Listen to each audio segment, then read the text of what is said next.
Friend, welcome to success sign. I hope आप सभी बहुत अच्छे से होंगे, अपने आने वाले एग्जाम की तैयारी भी बहुत अच्छे से कर रहे होंगे।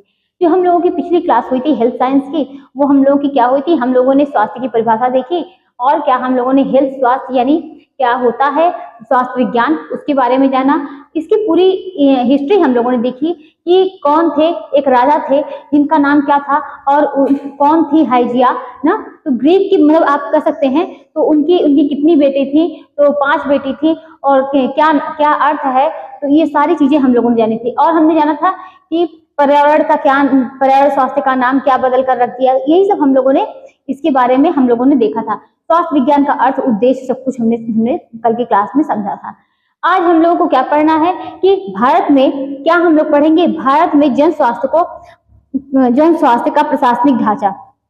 मतलब हम लोग को क्या पढ़ना है कि भारत में क्या पढ़ना है कि भारत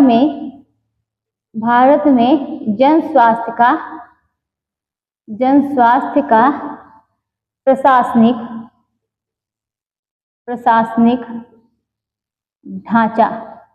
चलिए हम लोग देखते हैं कि भारत में जन स्वास्थ्य का प्रशासनिक ढांचा, इसको कितने भागों में बांटा गया है। तो इसको कितने भागों में बांटा गया है बात करेंगे इसकी। तो इसको 3 भागों में बांटा गया है। कितने? तो 3 भागों में बांटा गया है। भारत में जन स्वास्थ्य का प्रशासनिक ढांचा, इसे कितने भागों में बांटा गया? 3 भागों में बांटा गया। पहला क्या है, तो चलिए इसको देखते हैं। पहला क्या है उसको देखेंगे। पहला जो है राष्ट्रीय अथवा केंद्रीय जन स्वास्थ्य, राष्ट्रीय अथवा केंद्रीय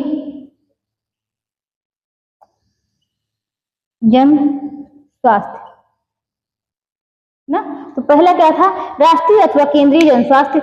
दूसरा है राज्य अथवा प्रांतीय स्वास्थ्य। दूसरा क्या है, राज्य अथवा प्रांतीय स्वास्थ्य प्रशासन, राज्य अथवा प्रांतीय स्वास्थ्य प्रशासन। ठीक है, हमने क्या देखा कि भारत में जन स्वास्थ्य को 3 भागों में बांटा गया है। प्रशासनिक ढांचा इसका, और मतलब आप कह सकते हैं स्वास्थ्य का प्रशासनिक ढांचा, इसे 3 भागों में बांटा गया है। राष्ट्रीय अथवा केंद्रीय जन स्वास्थ्य, मतलब जो स्वास्थ्य के क्षेत्र में जो भी काम होता है, केंद्र स्तर पर जो भी कार्य होते हैं उसको देखेंगे। राज्य अथवा प्रांतीय स्वास्थ्य प्रशासन, राज्य में जो होते हैं उसको देखेंगे। नेक्स्ट हम लोग देखेंगे जिला स्वास्थ्य विभाग। क्या देखेंगे? जिला स्वास्थ्य विभाग। ये तीनों हम लोगों को पढ़ना है।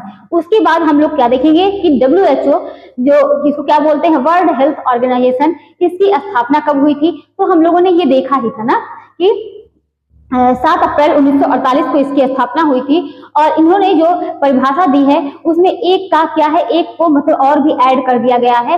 वो क्या था कि आध्यात्मिक को ना, पहले क्या था उसमें आध्यात्मिक नहीं था उनकी परिभाषा में।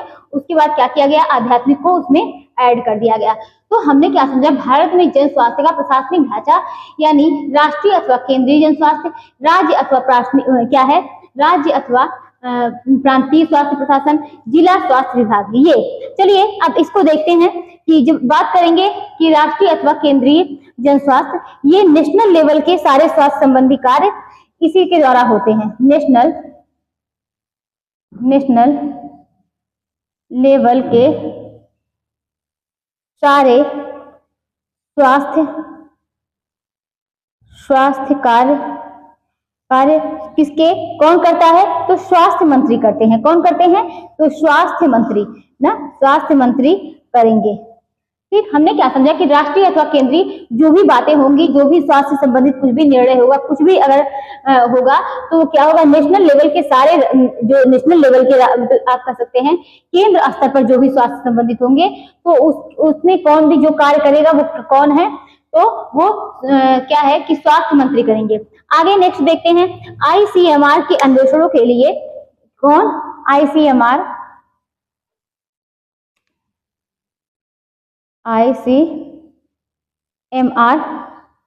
के अन्वेषणों के लिए केंद्रीय सरकार क्या करती है, पैसे देती है। मतलब जो भी स्वास्थ्य से संबंधित आईसीएमआर क्या है कि अन्वेषण, जो भी इसमें अन्वेषण यानी खोज किए जाते हैं, जो भी रिसर्च होते हैं, उसके लिए पैसे कौन देता है, तो केंद्रीय सरकार देती है। कौन देता है, तो अन्वेषणों के लिए केंद्रीय सरकार क्या करती है, पैसे देती है, पैसे देती है। ये हमने दूसरा पॉइंट देखा। तीसरा पॉइंट क्या है, चिकित्सा विभागों एवं उप विभागों को व्यवस्थित करना। चिकित्सा विभागों एवं उप विभागों को व्यवस्थित करना। चिकित्सा विभागों, ये भी क्या है, केंद्र सरकार ही करती है। जो भी चिकित्सा विभाग हैं या उसके क्या है, उप विभाग हैं, उसको व्यवस्थित करने का काम कौन करती है, केंद्र सरकार, यानी स्वास्थ्य मंत्री जो है वो करते हैं। केंद्र स्तर की बातें हैं ये। उसके बाद देखेंगे क्या कि central council of health, central council of health के माध्यम से या अन्य तरीकों द्वारा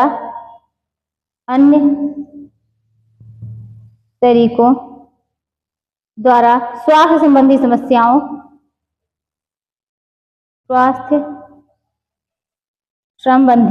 समस्याओं का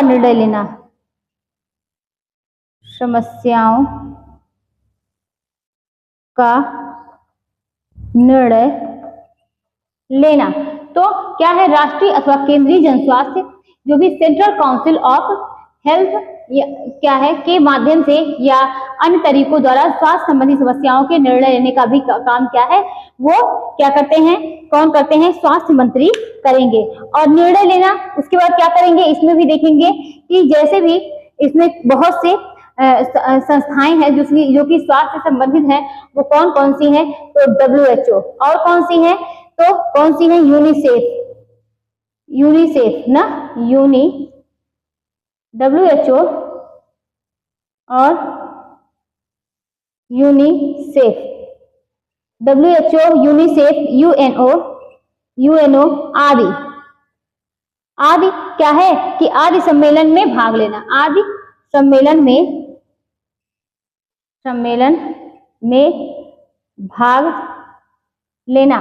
कौन लेते हैं कि जो स्वास्थ्य मंत्री होते हैं, वो चाहे WHO की, मतलब अगर कोई, मतलब वहां पर बैठक हो रही है, कोई सम्मेलन हो रहा है, या तो यूनिसेफ का हो रहा है या UNO का हो रहा है, सब में क्या करते हैं, स्वास्थ्य मंत्री जो होते हैं वो भाग लेते हैं। स्वास्थ्य संबंधित आर्थिक एवं सामाजिक योजनाएं प्रस्तुत करना।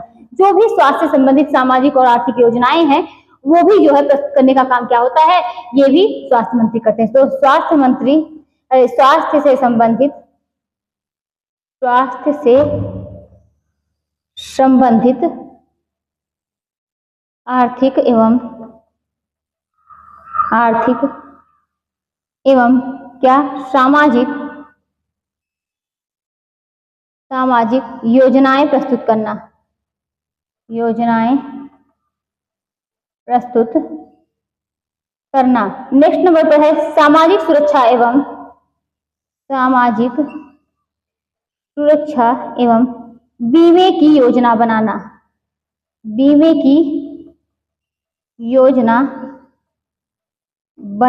ना।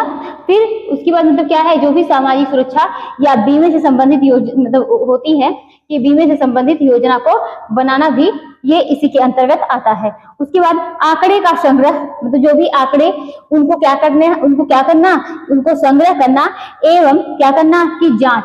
तो आंकड़े का संग्रह एवं जांच ना। स्वास्थ्य से संबंधित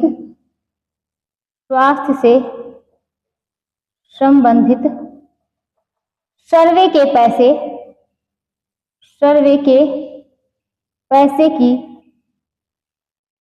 मदद भी कौन करती है? मदद भी करना, वो भी सेंट्रल गवर्नमेंट करती है। तो आंकड़े का संग्रह करना एवं जांच करना सेंट्रल गवर्नमेंट का काम है कि उसको आंकड़े को पहले क्या किया जाए, संग्रह किया जाए और उसकी जांच की जाए, क्या वो आंकड़े सही आ रहे हैं, सब कुछ सही है या गलत है। और क्या होना कि जो भी बैठक होती है, चाहे WHO की हो, चाहे यूनिसेफ की हो, चाहे वो UNO की हो, तब जो भी स्वास्थ्य संबंधी जो भी संस्थाएं हैं उनकी बैठक होती है, उन सब बैठकों में भाग लेना। आंकड़े क्या है? आंकड़े का संग्रह एवं जांच, जो संग्रह हुआ है उसका जांच करना। स्वास्थ्य संबंधित सर्वे के पैसे भी क्या है कि पैसे की मदद करना। जो भी ICMR में जो भी क्या है उसके लिए क्या होते हैं कि जो भी अन्वेषण खोज किए जाते हैं स्वास्थ्य संबंधित, उनकी क्या है, उनके लिए और खोज करने के लिए चाहे जो भी हो उसके लिए पैसे की मदद करना, ये भी क्या है, सब केंद्र सरकार करती है। अब नेक्स्ट नंबर पर क्या आता है कि राज्य अथवा प्रांतीय स्वास्थ्य प्रशासन। तो इसको देखते हैं सेंट्रल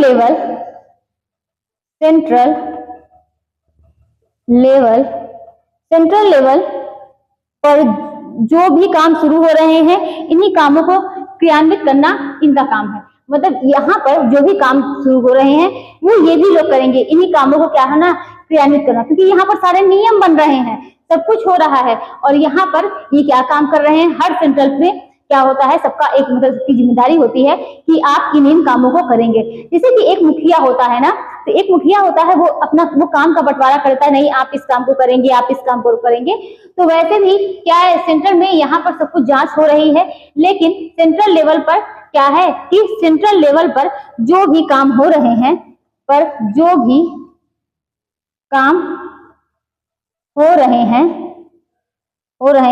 उन कामों को क्रियान्वित करने का काम है। क्रियान्वित करने का काम किसका है? स्टेट गवर्नमेंट का है। स्टेट गवर्नमेंट का है। अर्थात क्या होती है कि इनकी भूमिका कैसी होती है, तो इनकी भूमिका एक हेल्पर के रूप में होती है। सारी चीजें ये करते हैं, सब कुछ नियम ये करते हैं, योजनाएं बनती है, सब कुछ। चलिए ठीक है, यहाँ पर भी योजनाएं बहुत सी बनती हैं, वो कहाँ पर कि राज्य स्तर पर ना आप कह सकते हैं तो बनती है, लेकिन क्या है जो यहाँ की बातें होती है, सारी चीज जो मतलब यहाँ पर होता है उनको क्रियान्वित करना, कि यहाँ पर ये क्या होता है कि सेंट्रल गवर्नमेंट का होता है ना। तो आगे हम लोगों ने क्या देखा, इतना हम लोगों ने देखा। अब बात करेंगे जिला स्वास्थ्य विभाग की। किसकी? तो जिला स्वास्थ्य विभाग की। तो चलिए देखते हैं जिला स्वास्थ्य विभाग में इसमें क्या देखेंगे कि जिला स्तर का स्वास्थ्य प्रशासक को जिला स्तर का स्वास्थ्य प्रशासक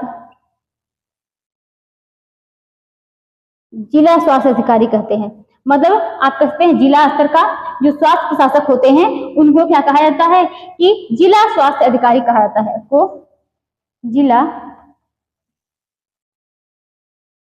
अधिकारी।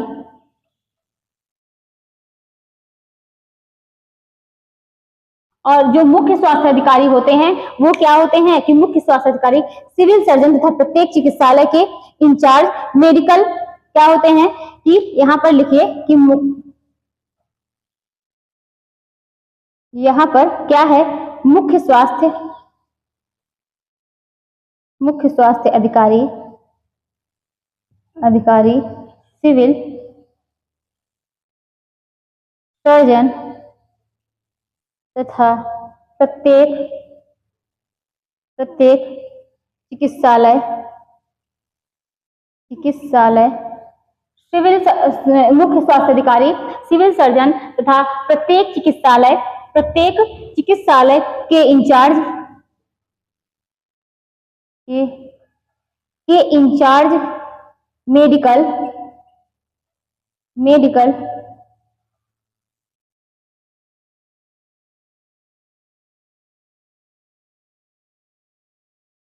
सुपरिटेंडेंट होता है। तो मुख्य स्वास्थ्य अधिकारी सिविल सर्जन तथा प्रत्येक चिकित्सालय के इंचार्ज कौन होते हैं? मेडिकल ना सुपरिटेंडेंट, ये क्या होते हैं? ये होते हैं। सुपरिटेंडेंट होते हैं। आगे देखते हैं चिकित्सा की उत्तम व्यवस्था करना, ये इनका कार्य होता है। कहाँ? ये जिला स्वास्थ्य विभाग की बात हो रही है। चिकित्सा की उत्तम व्यवस्था करना और क्या करना कि चिकित्सा की उत्तम व्यवस्था करना, चिकित्सा की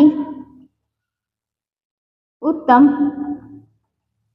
व्यवस्था करना, परिवार नियोजन कार्यक्रमों का संचालन, परिवार नियोजन कार्यक्रमों का संचालन, निर्धन वर्ग को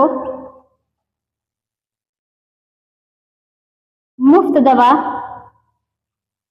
की व्यवस्था करना, मुफ्त दवा की व्यवस्था। और क्या है? संक्रमण की रोकथाम एवं उपचार, किसका काम है? ये सब इनका काम है। किसका? तो ये सब जो है जिला स्वास्थ्य विभाग की है कि यहाँ पर आप देखते होंगे कि जिला अस्पताल में क्या होता है कि संक्रमण की रोकथाम एवं उपचार भी करते हैं, यहाँ पर टीके वगैरह भी लगवाए जाते हैं ना। तो ये सब क्या है? जिला स्वास्थ्य विभाग में ये सब चीजें होती है। तो अब आगे देखेंगे क्या? स्थानीय स्वास्थ्य सेवाएं। ये तो जिला की बात थी, अब किसकी बात करेंगे? स्थानीय स्वास्थ्य सेवाएं। हमने केंद्र स्तर पर देखी, राज्य स्तर पर यानी स्टेट पर, उसके बाद हमने किस पर देखी कि जिला स्तर पर यानी डिस्ट्रिक्ट पर ना। अब आगे क्या देखेंगे? स्थानीय स्वास्थ्य सेवाएं। जो स्थानीय स्वास्थ्य सेवाएं होती है वो क्या होती हैं कि मतलब आपके जहां आप रहते हैं उसके आसपास ही ना। तो स्थानीय स्वास्थ्य सेवाएं, आपको जहां आप रहते हैं वहीं पर आपको स्वास्थ्य से संबंधित सेवाएं प्राप्त होती हैं। तो इसमें देखेंगे यानी इसको कह सकते हैं लोकल हेल्थ इंस्टीट्यूट। क्या बोल सकते हैं? लोकल हेल्थ इंस्टीट्यूट, स्थानीय स्वास्थ्य सेवाएं। इसमें देखते हैं क्या कि ये ऐसे इंस्टीट्यूट हैं जो क्या होती है कि जो सरकार द्वारा क्या करती है, आपके पास जाकर आपको सुविधाएं प्रदान की जाती हैं। क्या की जाती हैं कि लोगों के पास जाकर सुविधाएं देना, ये क्या है? स्थानीय स्वास्थ्य सेवाओं के अंतर्गत आता है। इसके अंतर्गत आता है लोगों के पास जाकर सुविधाएं देना, ये किसका काम है? स्थानीय स्वास्थ्य सेवाओं के अंतर्गत आता है।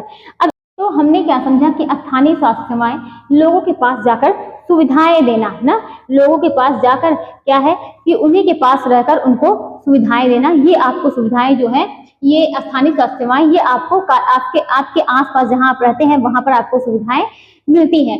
चलिए अब देखते हैं कि इतना हम लोगों ने देखा। और इसमें क्या होता है कि जो नगर या गांव में जो निवास करने वाले लोग होते हैं उनको क्या होता है, उनको अगर कोई मतलब बीमारी है या उनको शुद्ध भोजन, पौष्टिक भोजन आप कह सकते हैं कि पौष्टिक भोजन, जल की व्यवस्था करना, जहां पर गंदगी वगैरह है उसकी सफाई करवाना, ये सब किसके अंतर्गत आता है? इन्हीं के अंतर्गत। तो यहाँ आप लिख सकते हैं कि नगर गांव में निवास करने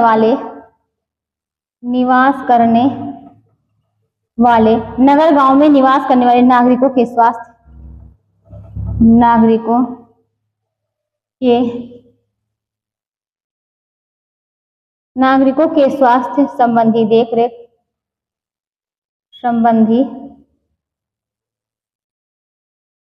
रेख हेतु बीमारियों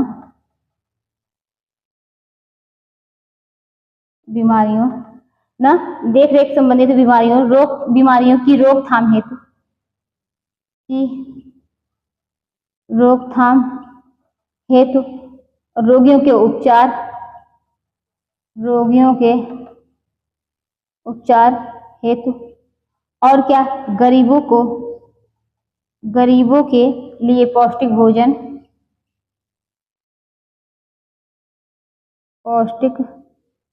भोजन का प्रबंध और क्या हो सकता है?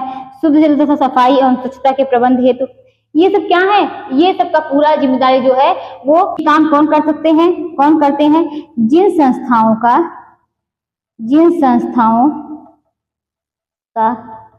स्थानीय स्तर पर गठन किया जाता है, उन्हें स्थानीय स्वास्थ्य संगठन कहते हैं, या स्थानीय कह सकते हैं कि स्थानीय स्वास्थ्य संगठन कहते हैं। ये सब उन्हीं के अंतर्गत आता है। अब आगे देखते हैं।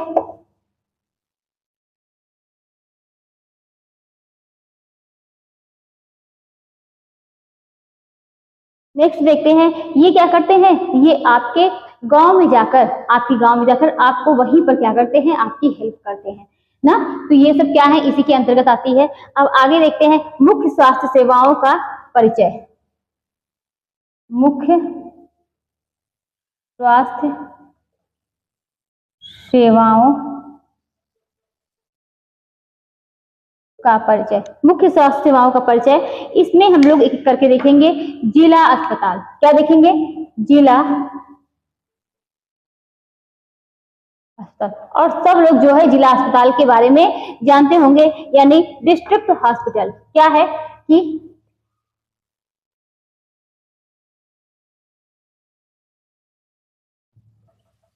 डिस्ट्रिक्ट हॉस्पिटल यानी जिला अस्पताल। इसके बारे में देखते हैं। इस अस्पताल का संचालन मुख्य स्वास्थ्य अधिकारी यानी सीएमओ करता है।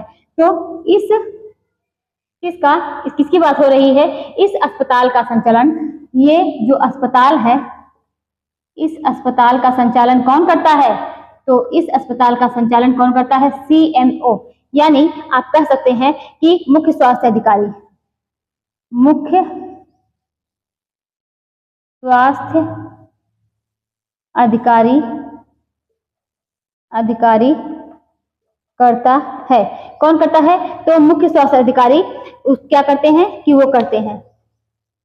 तो ये हमने क्या समझा कि जिला अस्पताल यानी डिस्ट्रिक्ट हॉस्पिटल, इस अस्पताल का संचालन मुख्य स्वास्थ्य अधिकारी सीएमओ, यानी कह सकते हैं कि मुख्य स्वास्थ्य अधिकारी सीएमओ चीफ मेडिकल ऑफिसर करते हैं। कौन करते हैं, चीफ मेडिकल ऑफिसर करते हैं। चीफ मेडिकल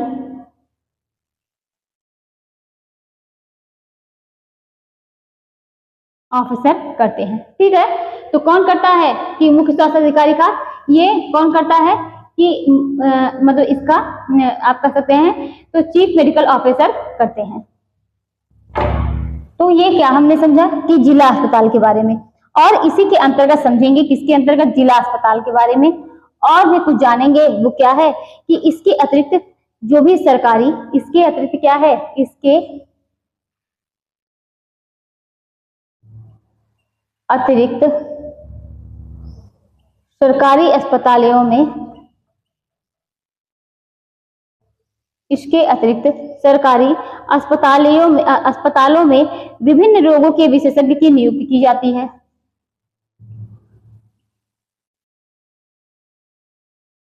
और आप लोग देखते होंगे कि जो जिला अस्पताल होते हैं वहां पर क्या है, जो जिला अस्पताल होते हैं वहां पर मतलब हर रोग से जो विशेषज्ञ होते हैं, हर रोग के यहाँ पर नियुक्ति होती है ना। तो सरकारी अस्पतालों में विभिन्न रोगों के विशेषज्ञ की नियुक्ति होती है ना, ये हम लोगों ने देखा। और आगे इसमें क्या देखते हैं कि निःशुल्क प्राथमिक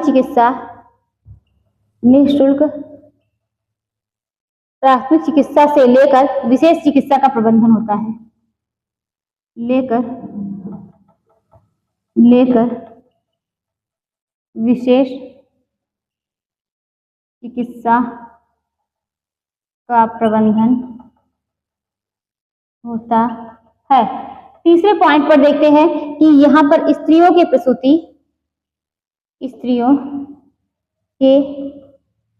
प्रसूति गृह की भी व्यवस्था होती है। गृह की भी व्यवस्था होती है। क्या, स्त्रियों के प्रसूति गृह की भी व्यवस्था होती है, यानी आप कह सकते हैं कि स्त्रियों की डिलीवरी की भी वहां पर व्यवस्था होती है। कहाँ, जिला अस्पताल में। तो ये हम लोगों ने क्या समझा, इसके अतिरिक्त सरकारी अस्पतालों में विभिन्न रोगों के विशेषज्ञ, हर रोग के विशेषज्ञ वहां पर उनकी क्या होती है, नियुक्ति होती है। वहाँ क्या है, निःशुल्क प्राथमिक चिकित्सा से लेकर विशेष चिकित्सा का प्रबंधन होता है। वहां पर आपको देखिए दवाइयाँ जो मतलब डॉक्टर लिखते भी हैं, आपको वहाँ दवाइयाँ क्या होती है, निःशुल्क मिलती है। अगर मान लीजिए कि आपको दवाई नहीं मिल रही तो आप बाहर से भी ले सकते हैं। तो ये क्या है, और स्त्रियों के प्रसूति गृह की भी वहां पर व्यवस्था होती है। ये जिला अस्पताल की बात है। अब बात करते हैं प्राथमिक स्वास्थ्य केंद्र की। किसके? प्राथमिक स्वास्थ्य केंद्र।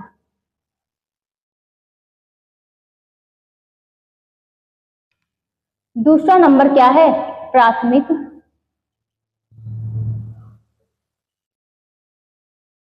स्वास्थ्य केंद्र। चलिए इसको समझते हैं। ये प्राथमिक स्वास्थ्य केंद्र हमारे देश में लगभग कितने? 5000 से ज्यादा क्या होते हैं? ये प्राथमिक स्वास्थ्य केंद्र चल रहे हैं। कितने? तो लगभग जो है वो कितने?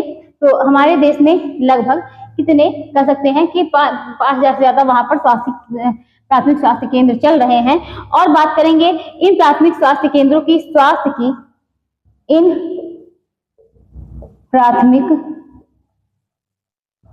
स्वास्थ्य केंद्रों, इन प्राथमिक स्वास्थ्य केंद्रों का स्वास्थ्य की संस्थाओं, अन्य संस्थाओं जैसे ग्रामीण औषधालय,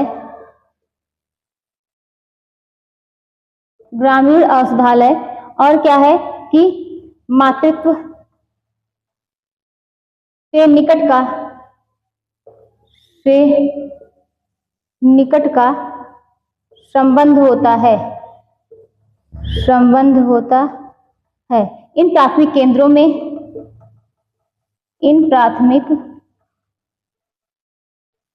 में मतलब हमने क्या समझा कि प्राथमिक स्वास्थ्य केंद्र होते हैं, इसमें क्या होता है कि प्राथमिक स्वास्थ्य केंद्रों की स्वास्थ्य की अन्य संस्थाओं जैसे ग्रामीण औषधालय या मातृत्व से संबंधित के निकट क्या होता है? संबंध होता है। मतलब ग्रामीण औषधालय से और मातृत्व से क्या होता है? निकट का संबंध होता है। किसका? प्राथमिक स्वास्थ्य केंद्र का। इन प्राथमिक स्वास्थ्य केंद्रों में क्या होता है कि केंद्रों में रोगियों के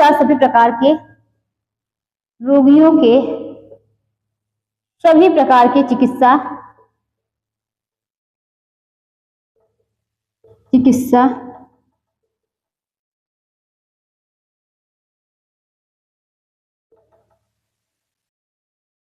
उपलब्ध नहीं होती हैं। ऐसे मामलों में ये केंद्र जिला अस्पताल में भेज देते हैं, या जिला अस्पताल में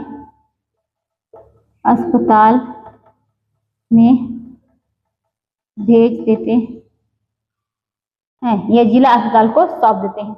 हमने क्या समझा कि इन प्राथमिक स्वास्थ्य केंद्रों की स्वास्थ्य की अन्य संस्थाओं जैसे ग्रामीण औषधालय और मातृत्व से क्या होता है? निकट का संबंध होता है। अगर यहाँ पर देखिए हर सुविधाएं नहीं होती प्राथमिक चिकित्सालय में, जिला अस्पताल में आपको बहुत सारी सुविधाएं मिलती हैं। अगर यहाँ पर कोई रोगी है जिनका उपचार प्राथमिक अस्पताल में नहीं हो पा रहा है, तो वो लोग क्या करते हैं कि कहाँ पर किसको सौंप देते हैं? तो जिला अस्पताल को वो लोग सौंप देते हैं। ये सब आप लोग जानते भी होंगे।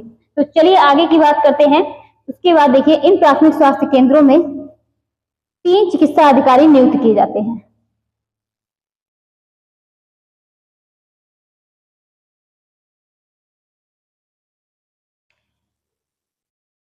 इन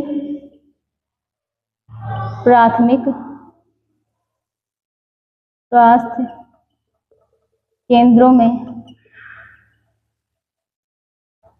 3 चिकित्सा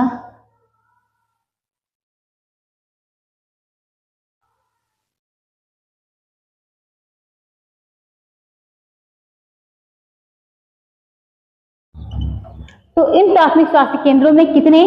तो 3 चिकित्सा अधिकारी यहाँ पर नियुक्त किए जाते हैं ना। और प्राथमिक स्वास्थ्य केंद्र में कितने? 3 चिकित्सा अधिकारी। तो पहला देखेंगे कि प्राथमिक चिकित्सा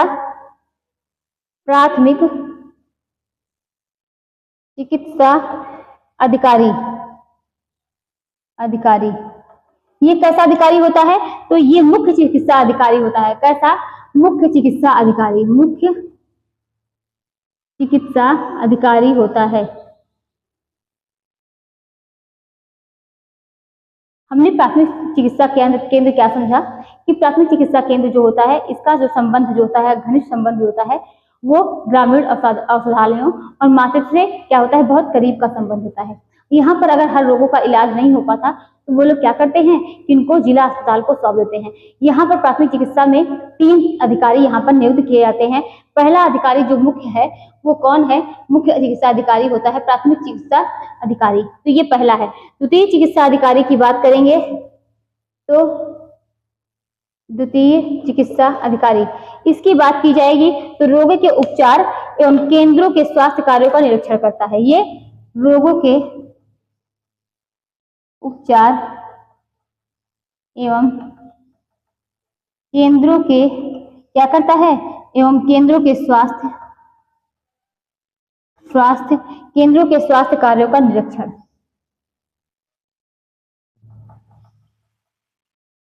निरीक्षण करता है। बात करेंगे तृतीय चिकित्सा अधिकारी। तृतीय चिकित्सा अधिकारी ये जो है इन दोनों के कामों को सही से संपादित करने में मदद करता है। इन दोनों के तो प्राथमिक और द्वितीय, तो ये क्या करता है तृतीय चिकित्सा अधिकारी, इन दोनों के कामों को सही से संपादित करने में मदद करता है। ये हम लोगों ने हमने जिला अस्पताल पढ़े, प्राथमिक पढ़ा। अब हम लोग क्या है तीसरा पढ़ेंगे नगर पालिका स्वास्थ्य विभाग। नगर पालिका स्वास्थ्य विभाग, इसको देखेंगे।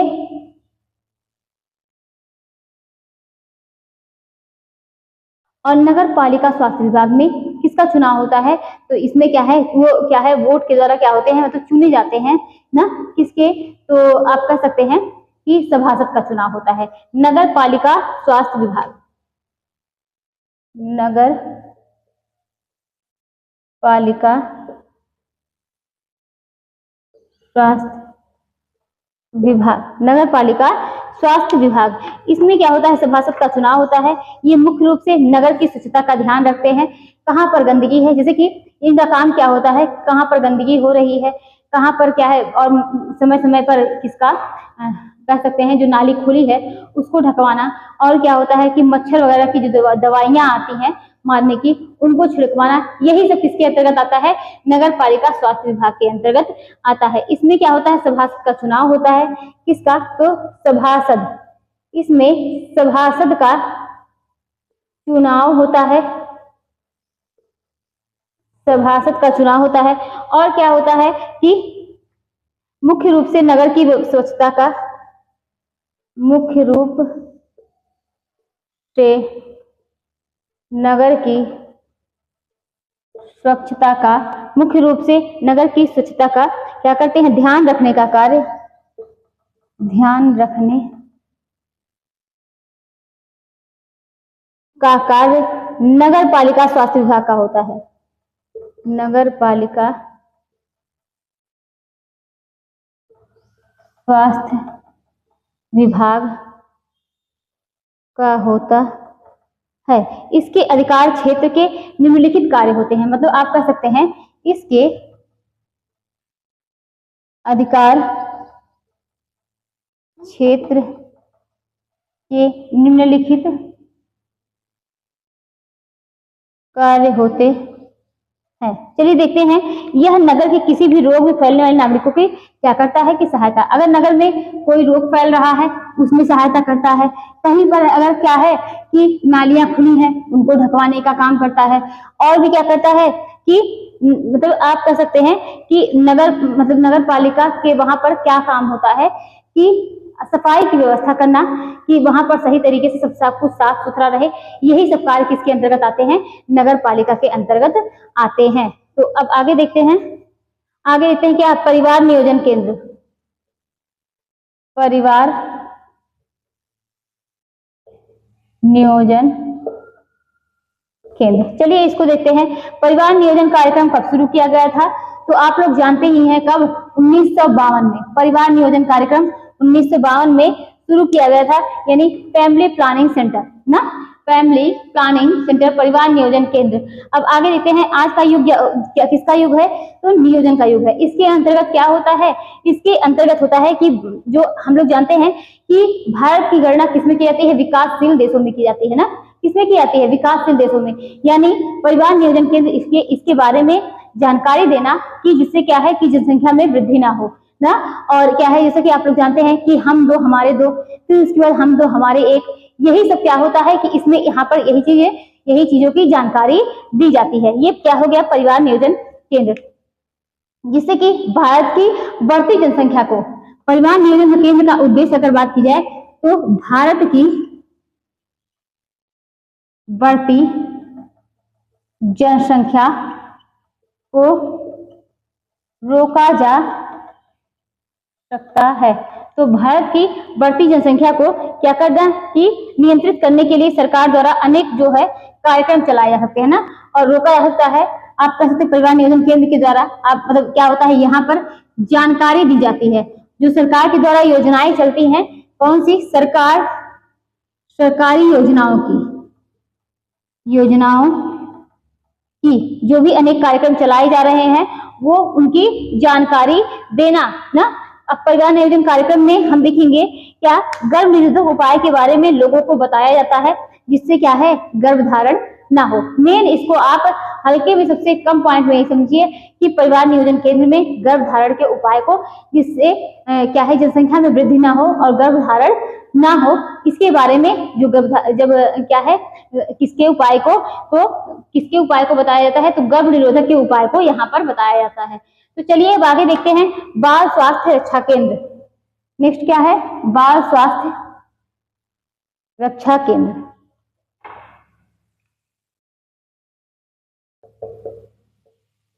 बाल स्वास्थ्य रक्षा केंद्र, चलिए देखते हैं बाल स्वास्थ्य रक्षा केंद्र ये क्या है, क्या इसको बोल सकते हैं चाइल्ड हेल्थ केयर सेंटर। क्या बोल सकते हैं, चाइल्ड हेल्थ केयर सेंटर, बाल स्वास्थ्य रक्षा केंद्र। इसमें देखते हैं कि इसमें क्या होता है, इन केंद्रों की स्थापना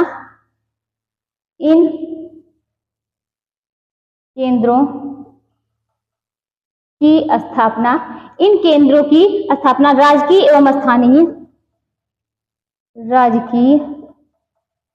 एवं स्थानीय संस्थाओं दोनों के प्रयासों से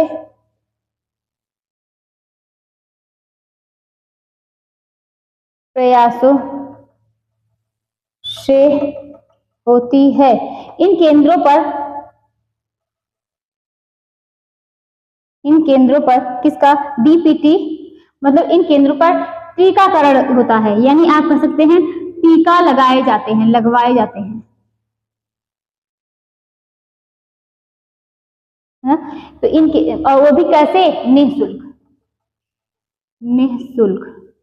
निःशुल्क टीके लगवाए जाते हैं। बाल स्वास्थ्य रक्षा केंद्र, इन केंद्रों की स्थापना राजकीय एवं स्थानीय संस्थाओं दोनों के प्रयासों से होती है। इन केंद्रों पर टीके वगैरह लगाए जाते हैं, वो भी कैसे, निःशुल्क टीके लगाए जाते हैं। अब आगे देखते हैं चलचित्रों द्वारा स्वास्थ्य सेवाएं।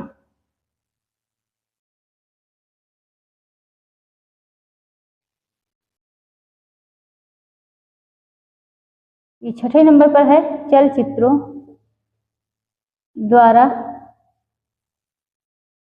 स्वास्थ्य सेवाएं।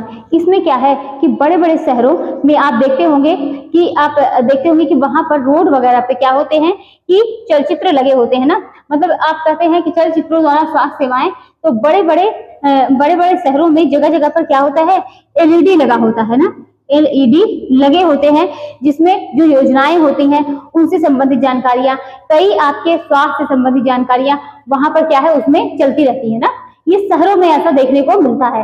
कहाँ पर, जो बीच रोड होता है वहाँ बहुत बड़े इस तरीके से लगे होते हैं, जो भी क्या है, जो भी योजनाएं करंट में रहती हैं, जो चल रही होती हैं, उनके बारे में जानकारी दी जाती है। उनके बारे में क्या है, लोग आते जाते क्या होते हैं उसको देखते हैं और उस जानकारी को पढ़ते हैं, समझते हैं। ठीक, ये क्या होता है कि चलचित्रों द्वारा स्वास्थ्य सेवाएं। आगे देखते हैं भारतीय रेड क्रॉस सोसाइटी।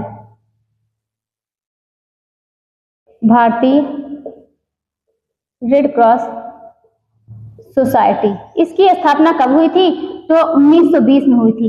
और इसका मुख्यालय की बात करेंगे तो मुख्यालय नई दिल्ली में है। ठीक है, नई दिल्ली में है इसका मुख्यालय।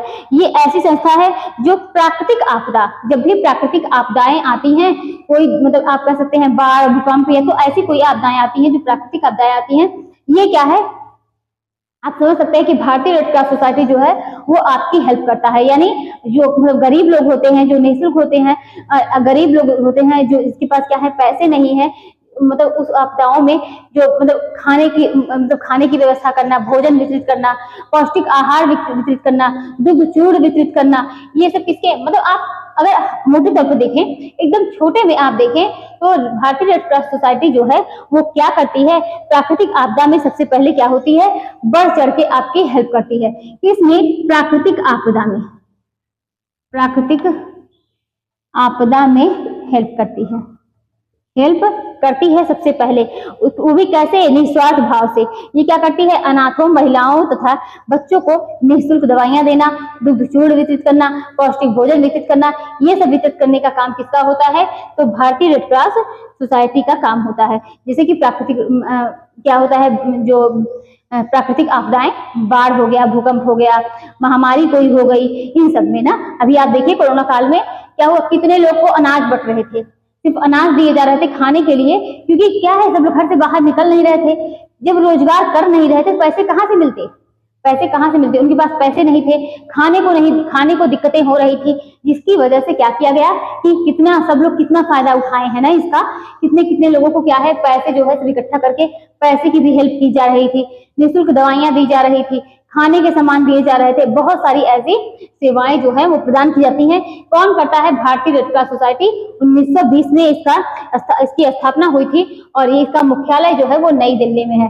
चलिए अब हम लोग नेक्स्ट देखते हैं वो कौन सी है कि मतलब इसमें क्या है, स्वास्थ्य के बारे में बात करें तो WHO का भी काम यही होता है। तो ये हम लोगों ने कई चीजें देखी। अब आगे हम लोग क्या देखेंगे कि मानसिक स्वास्थ्य। क्या देखेंगे? मानसिक स्वास्थ्य,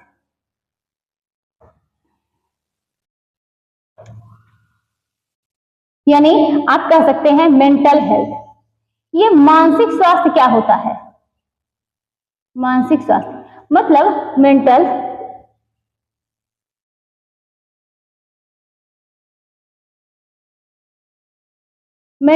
हेल्थ। ये मानसिक स्वास्थ्य होता क्या है? मानसिक स्वास्थ्य का अर्थ होता है जैविक सामाजिक तत्वों का इसमें समावेशन। यानी आप कह सकते हैं शारीरिक स्वास्थ्य जो होता है वो शरीर मतलब क्या है, मतलब उसका आप कह सकते हैं एज के अकॉर्डिंग, अपनी उसकी हाइट के अकॉर्डिंग उसका वजन हो ना, उसमें कोई रोग ना हो, यही सब ना, तो ये शारीरिक स्वास्थ्य हो गया। इसको क्या मानसिक स्वास्थ्य को कोई देख सकता है? नहीं, मानसिक स्वास्थ्य को देखा नहीं जा सकता। इसमें क्या है, जो इसकी बीमारियां हैं अभी हम लोग देखेंगे मानसिक स्वास्थ्य कैसा। और मानसिक स्वास्थ्य मतलब आप कह सकते हैं कि मानसिक रूप से स्वस्थ रहना ये बहुत जरूरी होता है। अगर मन स्वस्थ है ना, तो अगर सब कुछ, अगर आप कह सकते हैं कि आपका ये देखिए मानसिक स्वास्थ्य है जो कि दिखाई नहीं देता और ये पल भर में बिगड़ता है, किसी को आप समझ नहीं सकते कब किसका मूड सही है, कब किसका मूड खराब है। तो मानसिक रूप से स्वस्थ होना ये बहुत जरूरी होता है। मानसिक स्वास्थ्य का अर्थ क्या होता है? इसके अर्थ की बात करें तो अर्थ क्या होता है कि जैविक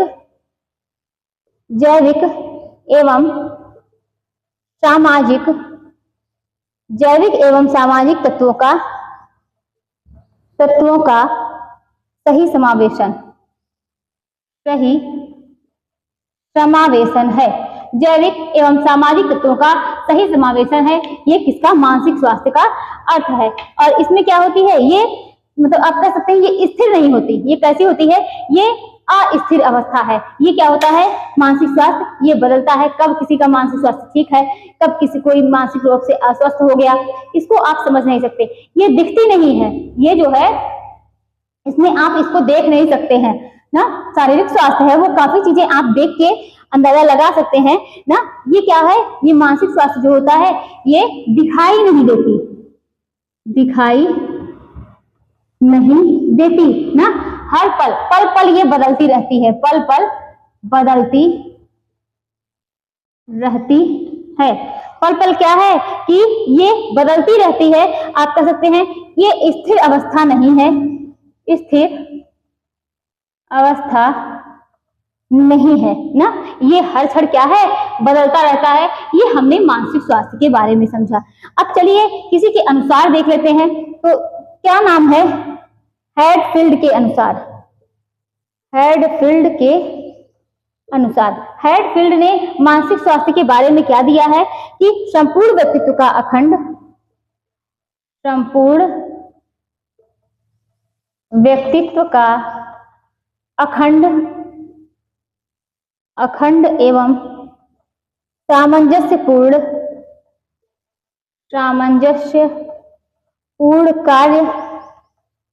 कार्य क्या कहलाता है, मानसिक स्वास्थ्य है।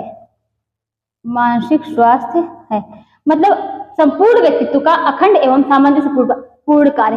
आप सही तरीके से कार्य को कर रहे हैं, आपका तो आपको क्या है, अगर आप कार्य को सही तरीके से कर रहे हैं, सही ढंग से कर रहे हैं, तो आपका जो है मानसिक रूप से आप क्या है, स्वस्थ हैं। तो ये क्या है, ये सामंजस्यपूर्ण कार्य मानसिक स्वास्थ्य है। उसके बाद है कुप्पू स्वामी के अनुसार, कुप्पू स्वामी, ये हैडफील्ड के अनुसार था। अब देखते हैं कुप्पू स्वामी ने क्या मानसिक स्वास्थ्य की परिभाषा दी है। किसने, कुप्पू स्वामी। तो एक दो की आप परिभाषा देख लीजिए, वैसे जो है ये परिभाषा पूछी नहीं जाएगी, हो सकता है बाई चांस की पूछ ले। तो कुप्पू स्वामी के अनुसार मानसिक स्वास्थ्य का अर्थ, मानसिक स्वास्थ्य का अर्थ, मानसिक स्वास्थ्य का अर्थ दैनिक जीवन में भावनाओं, दैनिक जीवन में भावनाओं, इच्छाओं, दैनिक जीवन में भावनाओं, इच्छाओं, महत्वाकांक्षाओं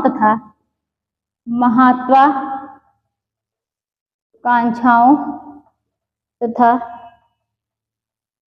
आदर्शों में संतुलन बनाए रखने की योग्यता और इसका मतलब योग्यता और इसका और योग्यता ना, ये है। और इसका आशय है, और इसका आशय है, इसका आशय है जीवन की वास्तविकता का, जीवन की वास्तविकता का सामना करने और उनको स्वीकारने की योग्यता, उनको स्वीकारने की योग्यता। तो ये क्या है, ये कुप्पू स्वामी के अनुसार है। मानसिक स्वास्थ्य का अर्थ दैनिक जीवन में भावनाओं, इच्छाओं, महत्वाकांक्षाओं तथा आदर्शों में संतुलन बनाए रखने की योग्यता, और इसका आशय है क्या, जीवन की वास्तविकता का सामना करने और उनको स्वीकारने की योग्यता।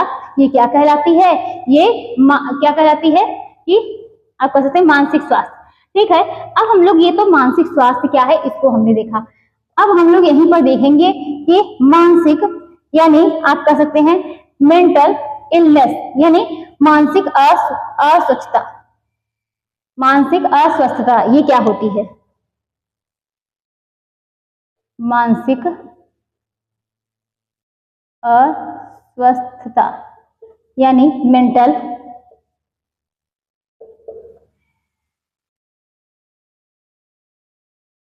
इलनेस। तो मेंटल इलनेस क्या है इसको देखेंगे। तो मेंटल इलनेस जो होती है यानी मानसिक अस्वस्थता, तो ये क्या होती है, विशेषज्ञों ने मानसिक रोगों को कितने भागों में, 3 भागों में बांटा है। विशेषज्ञों ने इसको मानसिक इसको कह सकते हैं मानसिक रोगों को 3 भागों में बांटा है। तो विशेषज्ञों ने मानसिक रोगों को कितने भागों में बांटा है, 3 भागों में बांटा है। चलिए इसको देखते हैं, ये 3 भाग कौन कौन से हैं, विभाजित किया है। पहला हम लोग देखेंगे सीजोफ्रेनिया। ये सीजोफ्रेनिया क्या होती है, यह वह अवस्था है जिसमें व्यक्ति एक ही समय में 2 जीवन जीता है। कैसा, ये कैसी अवस्था है सीजोफ्रेनिया, यह वह अवस्था है जिसमें व्यक्ति एक ही समय में कितनी दो जीवन को जीता है। अब दो जीवन को जीता है इसका मतलब क्या होता है कि एक अपने ख्यालों की दुनिया में रहता है, उसे क्या होती है कि मतलब वो क्या करता है कि अपने ख्यालों की दुनिया में रहता है और उसको बाहर की दुनिया से कोई लेना देना नहीं होता। वो क्या करता है कि अपने ख्यालों की दुनिया में रहता है, बाहर की दुनिया से कोई मतलब नहीं होता, कोई मतलब नहीं होता है, बाहर की दुनिया से कोई मतलब नहीं होता है, कोई लेन देन नहीं होता। यह क्या कहलाता है, यह बाइपोलर डिसऑर्डर होता है।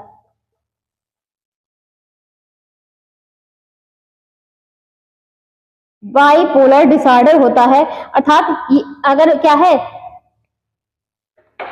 जैसे कि आप इसको कह सकते हैं, विशेषज्ञों ने मानसिक रोगों को कितने भागों में बांटा है तीन भागों में ना।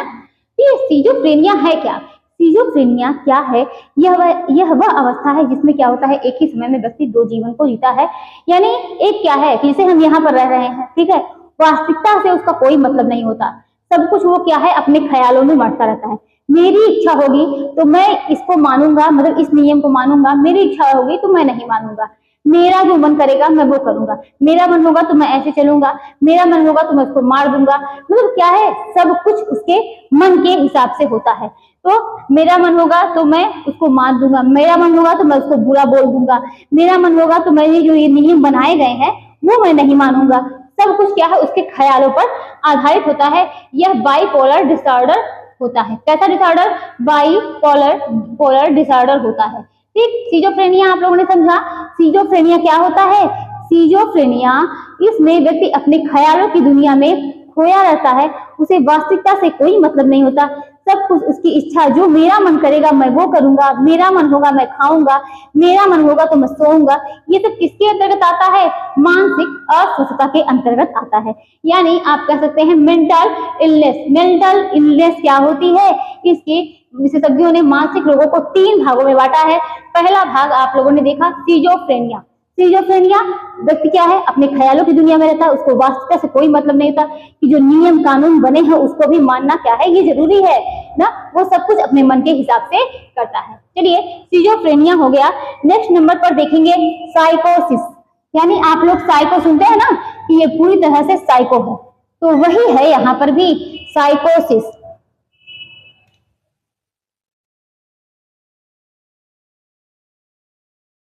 साइकोसिस ये क्या होता है?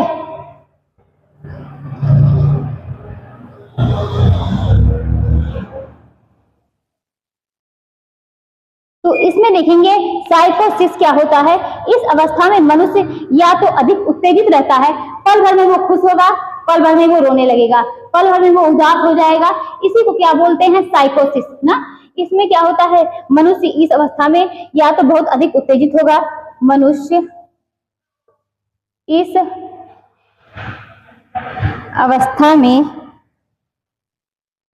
या तो बहुत उत्तेजित होता है या बिल्कुल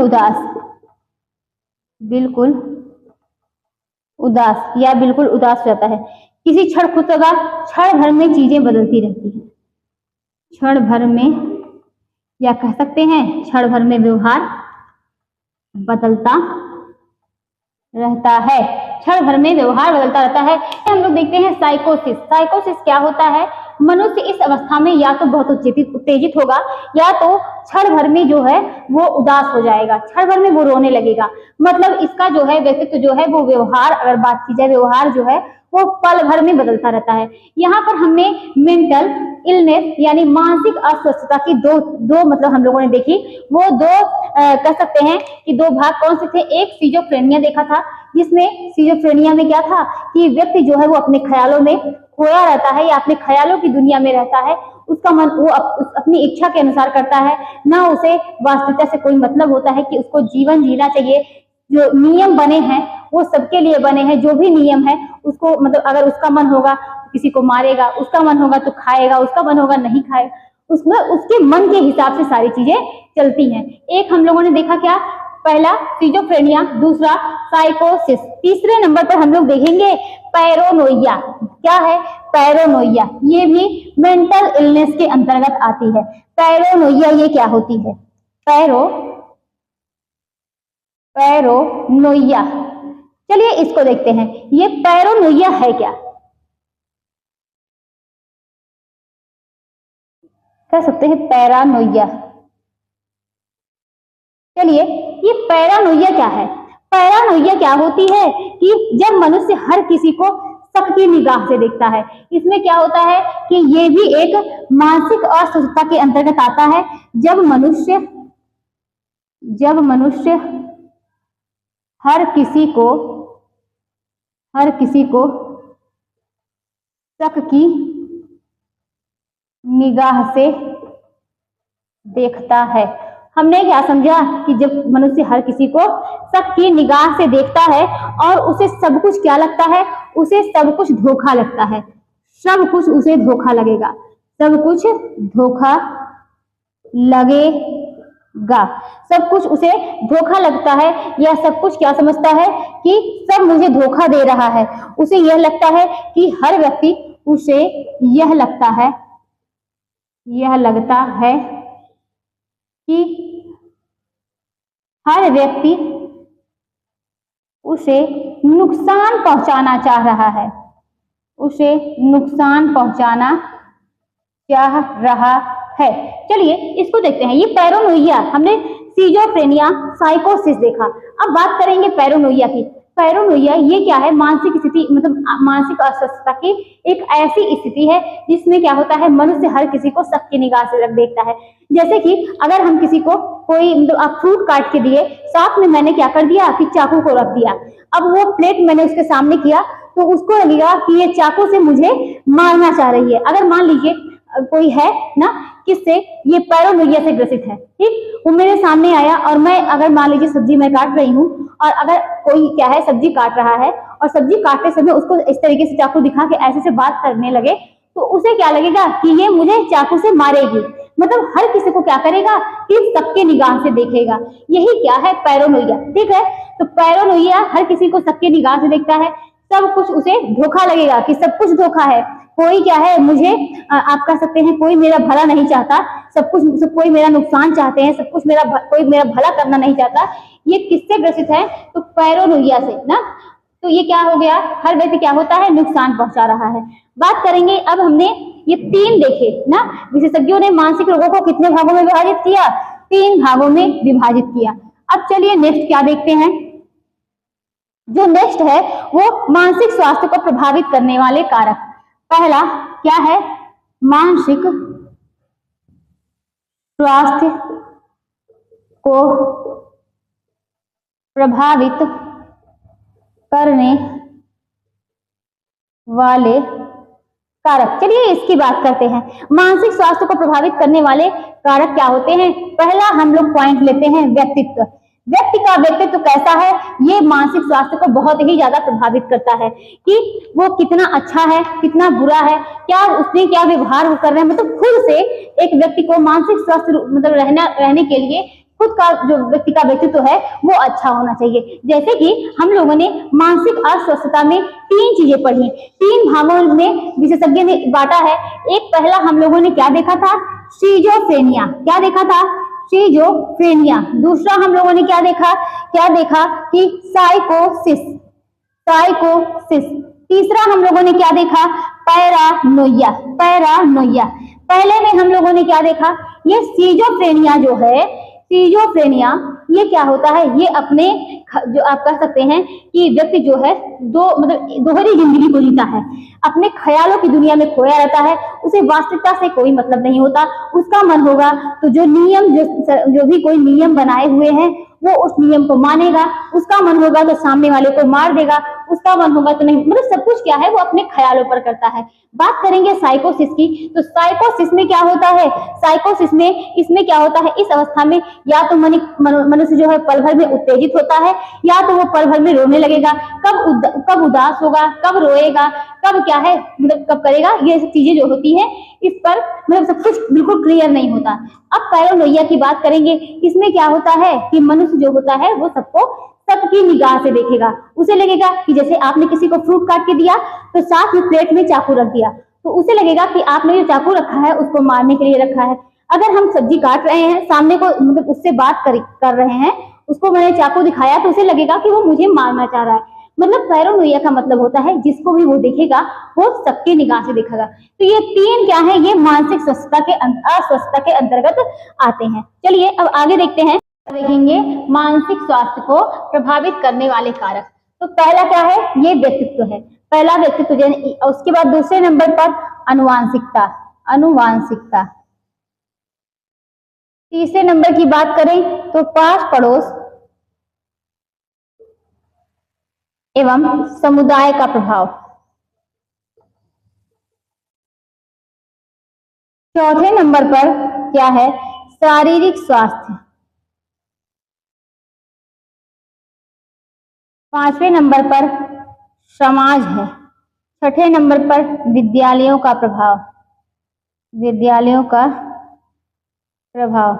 सातवें नंबर पर क्या है कि आप कह सकते हैं पर्यावरणीय सामंजस्य।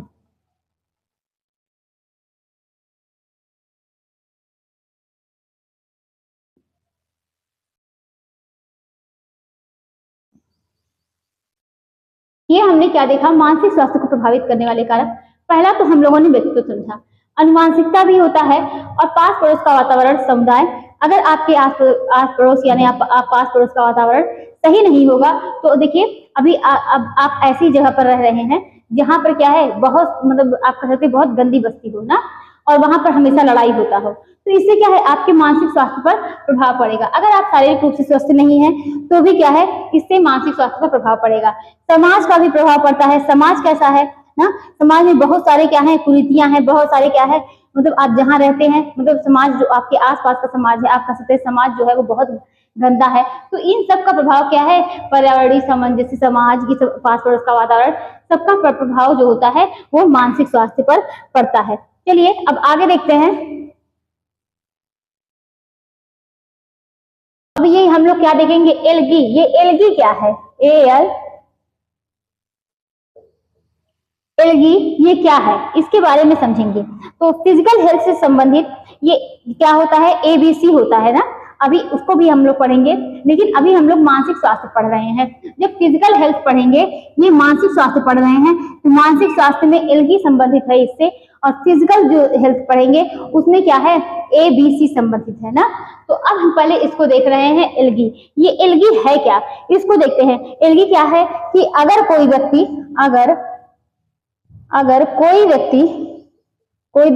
मानसिक रूप से बीमार है, कोई व्यक्ति मानसिक रूप से बीमार है तो प्राथमिक चिकित्सा के तौर पर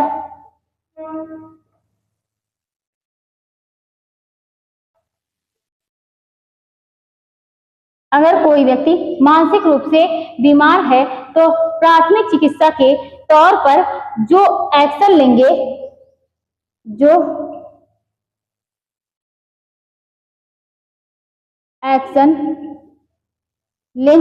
यही क्या है, यही एलगी है।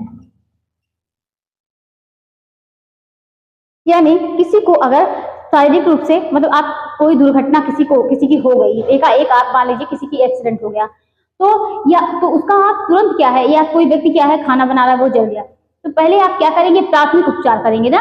तो प्राथमिक उपचार जैसे कि आप लोग उसमें करते हैं शारीरिक आप कह सकते हैं शारीरिक स्वास्थ्य में उससे संबंधित आप प्राथमिक उपचार करते हैं। वैसे प्राथमिक उपचार एलगी है वो किससे संबंधित है, मानसिक स्वास्थ्य से संबंधित है। ठीक है, तो हमने क्या समझा कि जैसे कोई व्यक्ति जल जाता है, कोई व्यक्ति खाना बना रहा है, या किसी के ऊपर गर्म पानी गिर गया, या किसी को चोट लग गई, बहुत ज्यादा ब्लड गिर रहा है, ऐसी कंडीशन में किसी का क्या है कि पैर टूट गया है, मतलब बहुत सारी ऐसी कंडीशन होती हैं, और उसमें आप क्या करते हैं कि प्राथमिक उपचार करते हैं। प्राथमिक उपचार क्या होता है कि मतलब डॉक्टर के पहुंचने से पहले या डॉक्टर तक ले जाने से पहले आप जो तुरंत आप उपचार देते हैं वो आप तत्काल में, उसी को क्या कहा जाता है, प्राथमिक उपचार कहा जाता है। ये तो रही बात फिजिकल की ना, ये चोट लग गई, जल गया, ये तो फिजिकल की बात है। अब बात करेंगे मेंटल की, तो इसमें क्या होता है कि मेंटल में इसमें क्या होता है, एलगी होता है, इससे संबंधित ये भी क्या है, ये भी प्राथमिक उपचार है। तो पहले इसको समझते हैं ये एलगी है क्या। तो मानसिक स्वास्थ्य प्राथमिक चिकित्सा के चरण, मानसिक स्वास्थ्य में मानसिक स्वास्थ्य प्राथमिक चिकित्सा के चरण, यानी क्या समझा कि यह वह सहायता है कि जो किसी ऐसे व्यक्ति को दी जाती है जो मानसिक मतलब कह सकते हैं कि मानसिक स्वास्थ्य समस्या से ग्रसित हो। किससे मतलब ये ऐसी सहायता है, ये ऐसी सहायता उन व्यक्तियों को दी जाती है, उन व्यक्तियों को दी जाती है जो मानसिक जो क्या है, जो मानसिक स्वास्थ्य समस्या से ग्रस्त हैं, स्वास्थ्य समस्या से ग्रस्त हैं, जो मानसिक स्वास्थ्य समस्या से ग्रस्त है, या जो मानसिक स्वास्थ्य संकट में है ना, यानी क्या कह सकते हैं, या जो मानसिक स्वास्थ्य संकट में है। मानसिक स्वास्थ्य प्राथमिक चिकित्सा के कितने चरण हैं, 5 चरण हैं। कितने, 1 2 3 4 5। मानसिक स्वास्थ्य चिकित्सा के कितने चरण हैं, 5 चरण हैं। इसको याद करेंगे, और ये बहुत ही आप कह सकते हैं कि जो अभी हम लोगों ने 3 देखा उसको ना, साइकोसिस, सिजोफ्रेनिया और क्या है, ये सब चीजें आप लोग जरूर से याद करिएगा। और क्या है, अब इसमें देखेंगे मानसिक स्वास्थ्य चिकित्सा के चरण, मानसिक स्वास्थ्य मानसिक स्वास्थ्य प्राथमिक चिकित्सा के चरण, चिकित्सा के चरण कितने चरण हैं, तो 5 चरण हैं। कौन कौन से, पहला देखेंगे ए ना, एल जी ई ई। तो चलिए पहले इसको इंग्लिश में लिख देते हैं, क्या है, अप्रोच,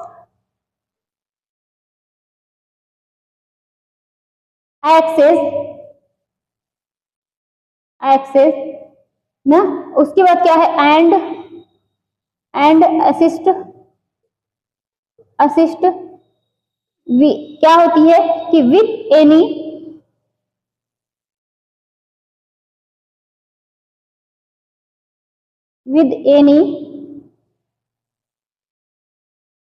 क्राइसिस। तो ये हो गया ए से। अब नेक्स्ट नंबर पर देखेंगे कि listen non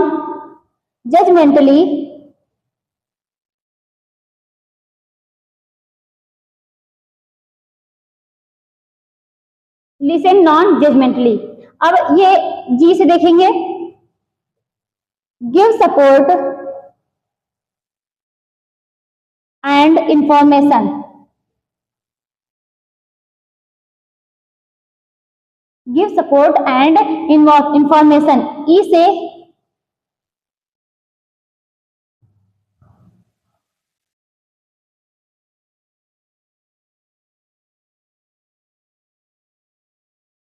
professional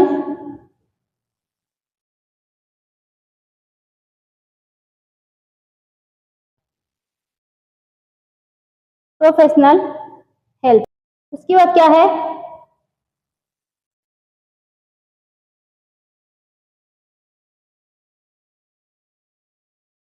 other support.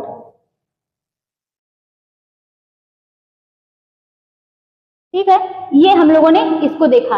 ये क्या है, एलगी है, ये प्राथमिक उपचार है मानसिक स्वास्थ्य से संबंधित।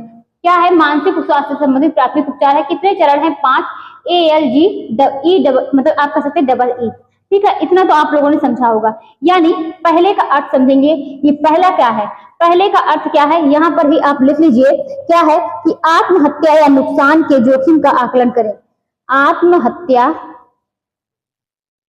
या नुकसान के जोखिम का आकलन करें। यानी आप ये समझिए कि कोई व्यक्ति अगर मान लीजिए मानसिक रूप से अस्वस्थ है, आप उसके पास पहुंचे तो पहले आप मतलब आप ये समझिए कि आप ये जानने की कोशिश करिए कि आत्महत्या या नुकसान के जोखिम का आकलन करें। कहीं वो आत्महत्या तो नहीं करना चाह रहा है, कहीं वो सुसाइड तो नहीं करना चाह रहा है, इस चीज को वो आपको क्या करना है कि आकलन करना है। ये क्या है, प्राथमिक उपचार के अंतर्गत आता है। ए हो गया। अब बात करेंगे लिसन नॉन जजमेंटली, यानी बिना किसी पूर्वाग्रह के सुने। यानी क्या हो सकता है कि बिना किसी पूर्वाग्रह के सुने। यानी इसका मतलब ये होता है, यदि व्यक्ति की बात आप सुन रहे हैं तो अपना निर्णय आप मत दीजिए। उस टाइम जो है वो क्या है कि अपना निर्णय आप मत दीजिए, बिना किसी पूर्वाग्रह के आप उनकी बातों को सुने। गिव सपोर्ट एंड इंफॉर्मेशन, यानी आश्वासन और जानकारी दें। क्या है कि आश्वासन और जानकारी दें।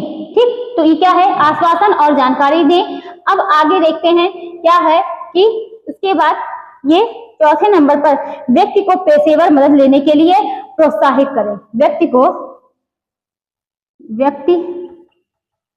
को पेशेवर मदद लेने के लिए प्रोत्साहित करें। ठीक, उसके बाद क्या है, उसके बाद देखेंगे इंजर्ड अदर सपोर्ट, यानी क्या है, स्व सहायता और अन्य समर्थन रणनीतियों को प्रोत्साहित करें। यानी क्या है, स्व सहायता और अन्य समर्थन रणनीतियों को प्रोत्साहित करें। चलिए इसको समझते हैं कि क्या है कि हमने क्या समझा कि एलगी जो है, जैसे कि एबीसी अभी हम लोग पढ़ेंगे, उसका मतलब ये होता है कि जब कोई व्यक्ति जो है शारीरिक रूप से ना, मतलब आप उसको कोई आप नुकसान या कोई क्षति हो चुकी है, तो आप क्या करते हैं कि आप प्रेजेंट टाइम तुरंत मतलब हॉस्पिटल जाने से पहले, डॉक्टर के आने से पहले आप क्या करते हैं, जो उपचार करते हैं उसको प्राथमिक उपचार करते हैं। सेम यही कंडीशन यहाँ पर है कि मानसिक, इसमें क्या है, ये भी प्राथमिक उपचार के अंतर्गत आता है।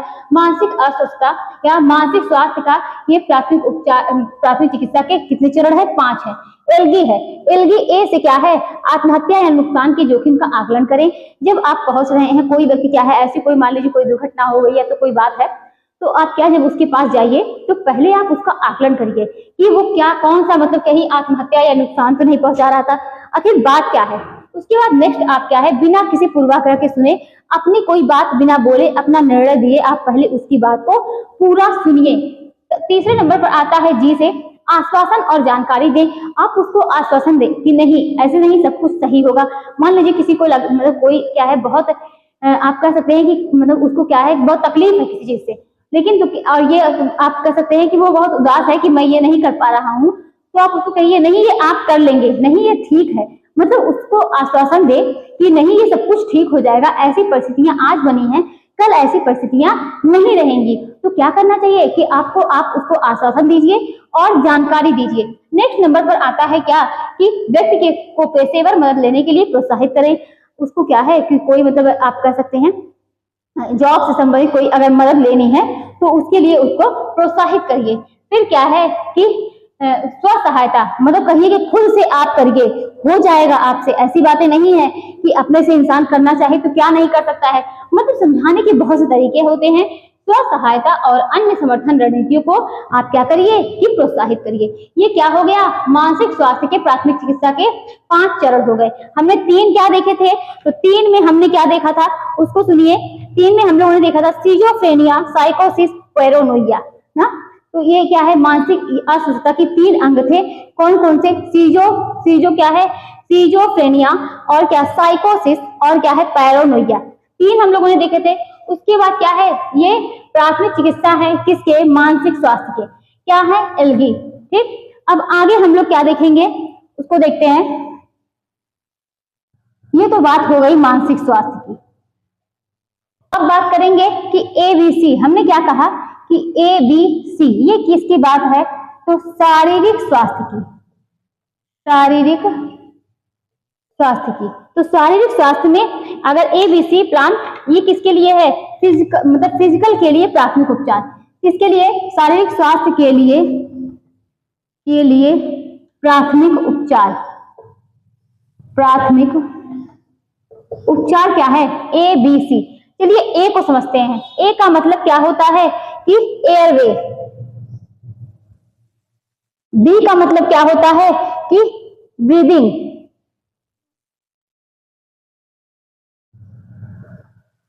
सी का मतलब क्या होता है कि सर्कुलेशन।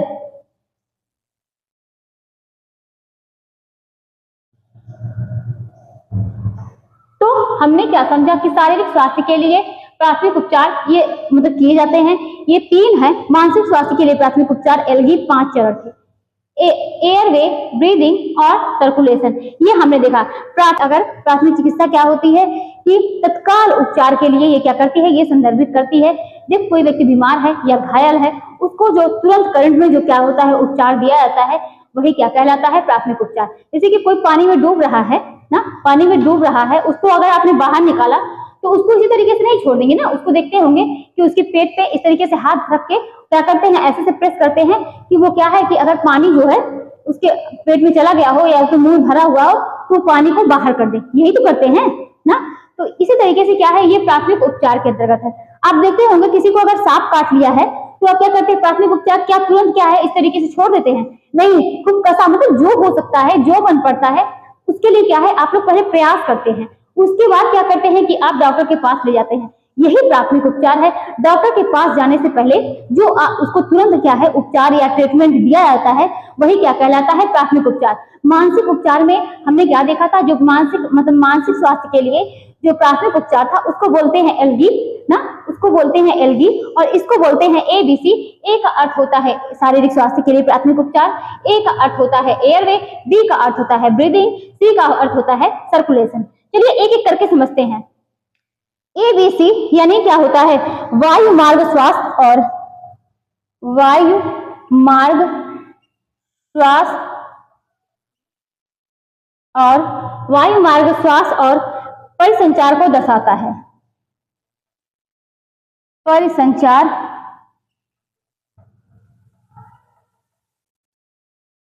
बात करेंगे ब्रीदिंग की, तो ये क्या है कि एबीसी, ये उसके बाद ये हमें क्या है पता, मतलब वायु मार्ग स्वास्थ्य, श्वास और परिसंचार को ये क्या करता है, एबीसी, ये तीनों को दर्शाता है ना, ये तीनों को दर्शाता है। इसमें हम ए को देखेंगे, एयरवे, इसका अर्थ क्या होता है, हमें पता लगाने की कोशिश करनी चाहिए, किस लिए कि हमें पता, यहां पर लिख लीजिए एयरवे का मतलब होता है वायु मार्ग, यहां पर ब्रीदिंग का अर्थ होता है श्वास, सर्कुलेशन का अर्थ होता है परिसंचरण। परिसंचरण एक एक करके हम लोग समझेंगे क्या होता है। तो इसमें क्या होता है, हमें पता लगाने की कोशिश करनी चाहिए कि व्यक्ति जो है वो सांस ले रहा है या नहीं, हमें पता लगाने की कोशिश करनी चाहिए कि व्यक्ति जो है वो सांस ले रहा है या नहीं। तो हमें पता लगाने की कोशिश करनी चाहिए कि व्यक्ति जो है वो सांस ले रहा है या नहीं ले रहा है ना, सांस ले रहा है या नहीं, नहीं तो व्यक्ति को क्या है, वायु मार्ग को क्या करना चाहिए कि मतलब उसको साफ करनी चाहिए, क्या करना चाहिए, अगर नहीं तो व्यक्ति के वायु मार्ग को साफ करें,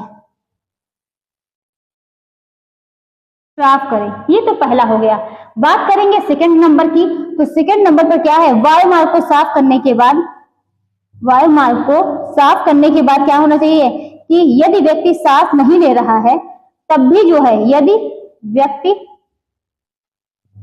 सांस नहीं ले रहा है तो बचाव श्वास दें, बचाव श्वास दें। अभी हम लोग क्या है, आगे जब प्राथमिक चिकित्सा पढ़ेंगे उसमें कितने प्रकार की, किस प्रकार के सांस वगैरह दी जाती है, सारी चीजें पढ़ेंगे। तो यदि व्यक्ति सांस नहीं ले रहा है तो कैसा बचाव श्वास दें ना, बचाव श्वास दें। आगे नेक्स्ट नंबर पर परिसंचरण का देखेंगे कि बचाव श्वास के साथ, बचाव श्वास के साथ रक्त परिसंचरण, रक्त परिसंचरण को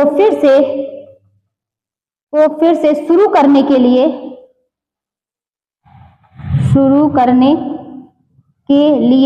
छाती को संकुचित करें, छाती को संकुचित करें ना। फिर भी यदि व्यक्ति प्रतिक्रिया नहीं दे रहा है तो पल्स की जांच करें। फिर यदि व्यक्ति प्रतिक्रिया नहीं दे रहा है, यदि व्यक्ति प्रतिक्रिया नहीं दे रहा तो किसकी, पल्स की जांच करें, पल्स की जांच करें। चलिए इसको समझते हैं कि शारीरिक स्वास्थ्य में हमने क्या समझा कि प्राथमिक उपचार के लिए ABC ये तीनों को हम लोगों को समझना है। हमें पता लगाने की कोशिश करनी चाहिए, जैसे कोई है ना, कोई दुर्घटना ग्रस्त व्यक्ति है तो आप कह सकते हैं उसे, मतलब हम लोगों को अगर पहुंचे, एकाएक हमने पहुंचा तो हम लोगों को ये समझना चाहिए कि वो व्यक्ति जो है वो ये लगाने की कोशिश करें कि व्यक्ति जो है वो सांस ले रहा है या नहीं। यही तो, अगर आप कोई व्यक्ति लेटा है ना, आप मान लीजिए उसका एक्सीडेंट हो गया तो पहले यही चेक करते हैं कि अच्छा वो व्यक्ति सांस ले रहा है या नहीं, जीवित है या नहीं। तो अगर नहीं ना, अगर नहीं तो व्यक्ति को वायुमार्ग को, उसके व्यक्ति के वायुमार्ग को साफ करना चाहिए। पहली प्रक्रिया हो गई। फिर उसके बाद ब्रीदिंग, दूसरा क्या है, अगर आपने वायुमार्ग को साफ कर लिया उसके बाद भी अगर वो सांस नहीं ले रहा तो यदि व्यक्ति सांस नहीं ले रहा है तो उसे बचाव श्वास देना चाहिए। उसके बाद बचाव श्वास देने के बाद क्या करना चाहिए कि अगर उसके बाद भी आपको लग रही कोई दिक्कत है तो उसकी क्या करना चाहिए, बचाव श्वास के साथ क्या होना चाहिए कि रक्त परिसंचरण को फिर से शुरू करने के लिए छाती को क्या करना चाहिए, संकुचित करना चाहिए। और फिर यदि व्यक्ति जो है प्रतिक्रिया नहीं दे रहा है तब लास्ट में क्या करनी चाहिए, पल्स की जांच करनी चाहिए। ये इतनी चीजें क्या हैं, किसके अंतर्गत आती हैं, ABC, इसके अंतर्गत शारीरिक स्वास्थ्य के प्राथमिक उपचार के अंतर्गत आती हैं। ये चीजें करनी चाहिए प्राथमिक उपचार में। और हमने एलगी जो देखा वो मानसिक स्वास्थ्य में प्राथमिक उपचार के अंतर्गत करने चाहिए। चलिए हम लोगों ने शारीरिक स्वास्थ्य को देखा, मानसिक स्वास्थ्य को देखा, अब हम लोग तीसरे नंबर पर क्या देखेंगे, सामाजिक स्वास्थ्य को। यानी आप लोग जानते ही हैं कि हमारा देश जो, मतलब हमारा अगर भारत जो देश है वो अनेक विविधताओं का, क्या कह सकते हैं, अनेक विविधताओं से परिपूर्ण है। उसमें कई धर्म, कई मतलब जातियां, सब कुछ क्या है, सभी सबका क्या है, समावेश है। अगर जो है व्यक्ति जो है सामाजिक रूप से स्वस्थ होगा, सब में क्या है, कहीं पर चोरी डकैती ये सब चीजें नहीं होंगी, कहीं पर कुप्रथाएं नहीं होंगी। आप देखते हैं कि दहेज प्रथा हो गई, मतलब बहुत सी ऐसी प्रथाएं हैं जो कि क्या करती हैं कि समाज को बुरा बनाती हैं ना। और अगर जो है सामाजिक जो है, इसीलिए तो कहा गया है, WHO ने यही परिभाषा दी, क्या परिभाषा दी कि अगर कोई व्यक्ति जो है, किसी व्यक्ति के अंदर रोग नहीं है, क्या परिभाषा दी है WHO ने कि अगर व्यक्ति के अंदर रोग नहीं है तो इसका मतलब ये नहीं कि वो व्यक्ति स्वस्थ है ना, इसका मतलब ये नहीं है कि वो व्यक्ति स्वस्थ है। उसे किस रूप से स्वस्थ होना चाहिए, शारीरिक रूप से स्वस्थ होना चाहिए, मानसिक रूप से स्वस्थ होना चाहिए, सामाजिक रूप से स्वस्थ होना चाहिए और किस रूप से, आध्यात्मिक रूप से स्वस्थ होना चाहिए। पहले की परिभाषा में आध्यात्मिक नहीं था, अब जो है आध्यात्मिक इसमें नया ऐड कर दिया गया है, WHO ने जो परिभाषा दी है। ठीक, तो ये हम लोगों ने इसको समझा। चलिए हम लोग क्या समझना है हम लोगों को, सामाजिक स्वास्थ्य से तात्पर्य, सामाजिक स्वास्थ्य से तात्पर्य, सामाजिक स्वास्थ्य से तात्पर्य क्या है, इसको समझेंगे। क्या है कि अधिक जनसंख्या वाले देश में, हम लोग जानते हैं कि अधिक जनसंख्या वाले देश में क्या कि कई धर्म संप्रदाय वर्ग एवं जातियां मतलब आप कह सकते हैं मतलब आप ये कह सकते हैं कि जातियां विद्यमान हैं ना। ये तो हम लोग जानते ही हैं कि मतलब हमारे देश में अधिक इतनी जनसंख्या वाली देश है, इसमें कई धर्म, कई संप्रदाय के लोग, कई जातियां यहाँ पर विद्यमान है ना। सामाजिक स्वास्थ्य तात्पर्य इन सभी के साथ, सामाजिक स्वास्थ्य से तात्पर्य क्या, इन सभी के साथ क्या है, सामंजस्य बैठाना होता है, सामंजस्य बैठाना होता है ना। समाज में कुछ अच्छाइयां एवं बुराइयों का सामना करना पड़ता है, जैसे कि कुछ सामाजिक कुरीतियों को देखा गया है। और क्या होता है, जैसे कि बाल विवाह हो गया, बेमेल विवाह हो गया, सती प्रथा, मतलब ये सब चीजें, कई चीजों का तो अंत हो चुका है। इसमें हम लोग देखेंगे कि कई चीजों का अंत हो चुका है। कौन कौन सी, इसमें सामाजिक में हम कह सकते हैं कि इसमें कई अच्छाइयां, समाज में कई अच्छाइयां भी देखी जाती हैं, और क्या होती हैं, बुराइयां भी होती हैं, कई अच्छाइयां भी होती हैं और बुराइयों का सामना करना पड़ता है। जैसे कि अगर बात की जाए बुराइयों की, तो इसमें क्या आती हैं, सामाजिक कुरीतियां आती हैं ना, सामाजिक कुरीतियां। और क्या आती हैं कि इसमें बाल विवाह हो गया, बेमेल विवाह हो गया, और क्या हो सकता है, बहुपत्नी विवाह हो गया, बेमेल विवाह, बहुपत्नी विवाह, पर्दा प्रथा, सती प्रथा, बहुपत्नी विवाह, और आप कह सकते हैं बहुगर्भ धारण। अच्छा, ये बहुगर्भ धारण होती क्या है, तो ये क्या है, हमारे समाज को, ये सब जो कुरीतियां हैं, ये हमारे समाज को कुंठित करती हैं। अगर जो है ये समाज में ये सब, अच्छा आप लोगों ने कभी ये सोचा कि ये सब चीजों का क्यों इस सब चीजों को हटाया जा रहा है, कि हमारा समाज जो है वो स्वस्थ रह सके। ये सब चीजें, ये सब मतलब जो हमारे समाज को गंदा कर रही हैं, ये सब चीजें हमारे समाज में ना रहे ना। जिससे क्या है, अगर ये सब हमारे समाज में नहीं रहेंगी तो सभी जो है वो मानसिक रूप से स्वस्थ रहेंगे, शारीरिक रूप से स्वस्थ रहेंगे, और हमारे राष्ट्र का विकास होगा ना। यही तो है, क्योंकि भारत हमारा जो है वो विकासशील देश है। तो इसीलिए हमने क्या समझा कि समाज में कई अच्छाइयां और बुराइयां होती हैं, तो ये सब चीजें हैं। उसके बाद इसमें एक हमने क्या बात कही कि बहुगर्भ धारण। अच्छा, बहुगर्भ धारण होता क्या है, तो बहुगर्भ धारण की बात करें तो ऐसी धारणा जिसमें संतान की उत्पत्ति को भगवान की देन मानते हैं। कहते हैं कि नहीं, कि भगवान की देन इसमें मानते हैं बहुगर्भ धारण में, कि इसको क्या है कि हमको इसके रोकने के लिए, क्या आप कह सकते हैं, गर्भधारण को रोकने के लिए कोई उपाय नहीं कर सकते, ये भगवान की देन है, जितने बच्चे होंगे वो होने दो ना। जैसा कि, और आप देख रहे हैं समाज में, अगर वर्तमान में देखा जाए तो ये काफी कम हो गया है, लेकिन अभी भी पूरी तरीके से समाप्त नहीं हुआ है। ये अगर वर्तमान में देखा जाए तो समाज में इससे क्या है, समाज जो है हमारा इससे बाहर निकल रहा है, उसे समझ में आ रहा है कि बच्चों को पैदा करना आसान है, लेकिन उनकी परवरिश करना, उनको अच्छा संस्कार देना, ये बहुत मुश्किल हो गया है। इससे क्या है, ये जो गर्भधारण प्रथा है, इससे जो है हमारा समाज जो है वर्तमान में बाहर निकल रहा है। उनको ये समझ में आ रहा है कि क्या है कि ये जो मतलब ये प्रथा है, और एक बच्चे को पैदा करना आसान, लेकिन उनको संस्कार देना, उनको क्या है अच्छी परवरिश करना उनकी, ये बहुत मुश्किल हो चुका है। ठीक है, तो अब हम लोग क्या, हमने ये देखा। अच्छा, और एक यहाँ पर देखते हैं कि विश्व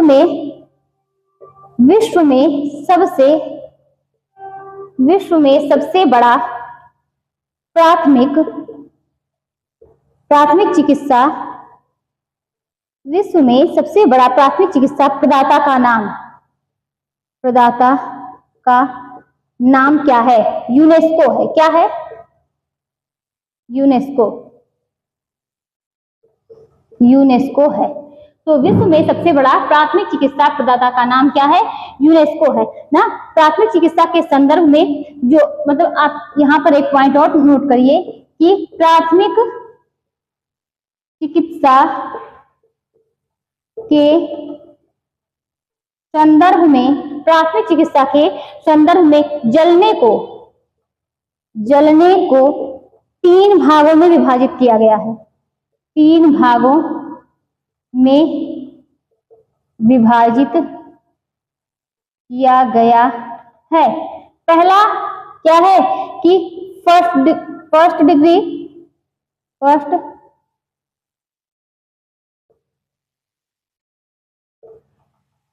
बर्न, दूसरा क्या है सेकेंड डिग्री बर्न, तीसरा क्या है थर्ड डिग्री बर्न। पहले में क्या है व्यक्ति जो है वो कम जला है, ये पहले से ज्यादा जला है, पहले से ज्यादा जला है। तीसरे में बहुत ज्यादा यानी सबसे ज्यादा, बहुत ज्यादा जल गया है, ये हम लोगों ने देखा ना। तो ये क्या समझा कि प्राथमिक चिकित्सा के संदर्भ में जलने को 3 भागों में विभाजित किया गया है। First degree burn, second degree burn और third degree burn. First degree में वो बहुत कम जला हुआ है, सेकेंड में पहले से ज्यादा जल गया है और थर्ड में बहुत ज्यादा जल गया है। तो ये हम लोगों ने देखा। प्राथमिक चिकित्सा का क्रम देखते हैं। चलिए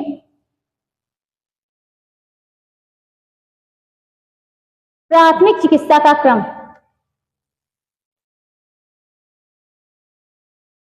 प्राथमिक चिकित्सा का क्रम चलिए देखते हैं। इसमें क्या होता है, पहला क्या क्रम होता है, पहला होता है खून रोकना। क्या है, खून रोकना, ये पहला क्रम है। दूसरा क्या है, घाव साफ करना, घाव साफ करना। तीसरे नंबर पर क्या है कि मरहम लगाना या एंटीसेप्टिक लगाना, मरहम लगाना। चौथे नंबर पर क्या है, नजदीकी चिकित्सालय में ले जाना, नजदीकी चिकित्सालय में ले जाना। ठीक है, तो ये हम लोगों ने देखा प्राथमिक चिकित्सा का क्रम, खून रोकना, घाव साफ करना, मरहम लगाना, नजदीकी चिकित्सालय में ले जाना। अब आगे हम लोग और क्या देखेंगे, आगे हम लोग देखेंगे क्या होता है हाइपोथर्मिया और हाइपरथर्मिया, ये दोनों देखेंगे। अच्छा, थर्म का मतलब होता है ताप और हाइपो का मतलब होता है ज्यादा, हाइपो का मतलब होता है कम और हाइपर का मतलब होता है अधिक। इतनी चीजें अगर आप याद रखेंगे तो अगर क्वेश्चन आया तो आप पक्का सॉल्व कर ले जाएंगे।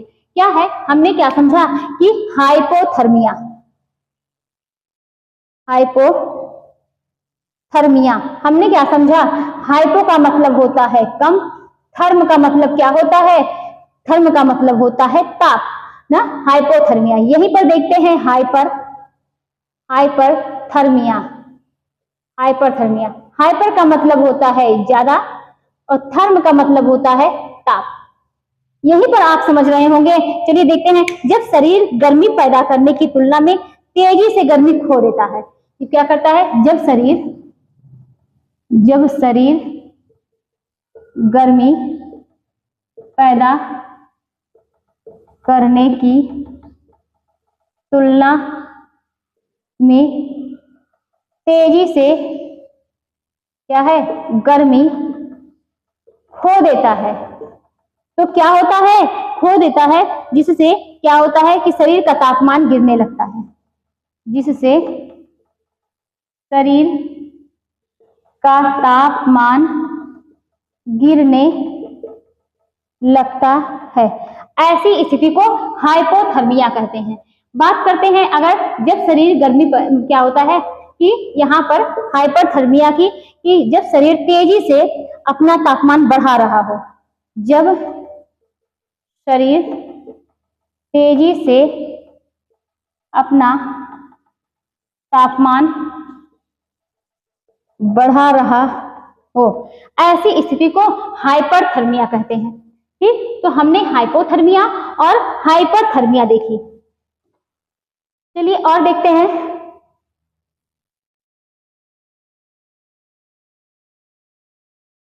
NSSI ये क्या होता है, NSSI दो चीजें देखनी है, एक NSSI देखेंगे और दूसरा क्या देखेंगे कि SSI। NSSI, ये दोनों चीजें एक साथ देखेंगे। NSSI यानी non suicidal self injury, non suicidal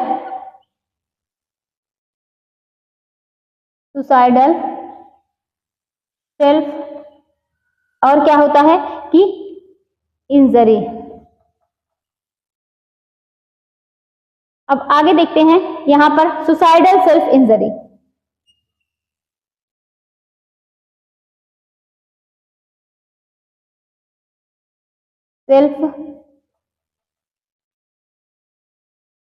non suicidal self injury और सुसाइडल सेल्फ इंजरी, एक एक करके इसको देखेंगे।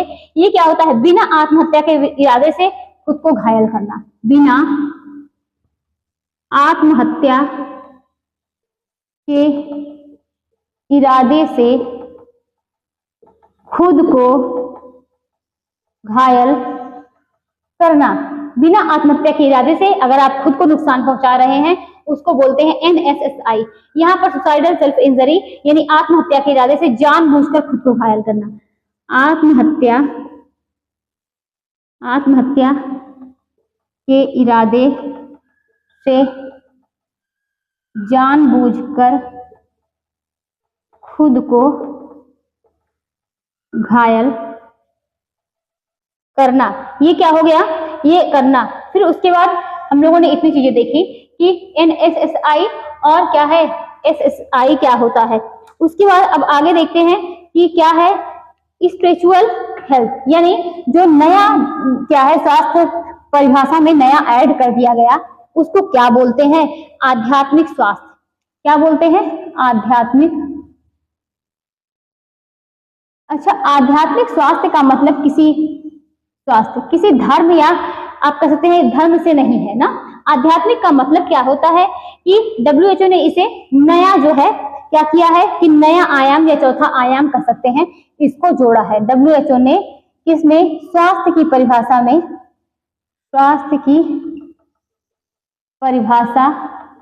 में चौथा आयाम जोड़ा है। चौथा आयाम जोड़ा है। आध्यात्म का संबंध किससे होता है? शुद्ध मन से। किससे होता है? शुद्ध मन या आत्मा से होता है। बस इतना ही समझिए कि क्या है आध्यात्म का संबंध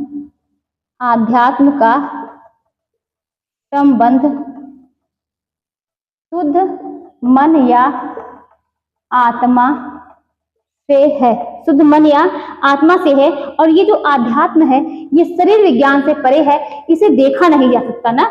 ये शरीर विज्ञान से परे है और इसे क्या करते हैं कि देखा नहीं जा सकता, इसे छू नहीं सकते, ये स्पष्ट नहीं होता।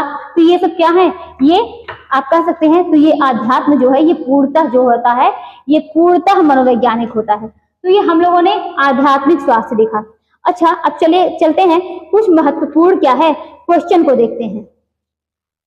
महत्वपूर्ण आप कह सकते हैं क्वेश्चन नहीं, कुछ महत्वपूर्ण तथ्य जो कि बहुत इंपॉर्टेंट है, जो क्वेश्चन आए हुए हैं सब वही उसी सब के बारे में चर्चा होगी।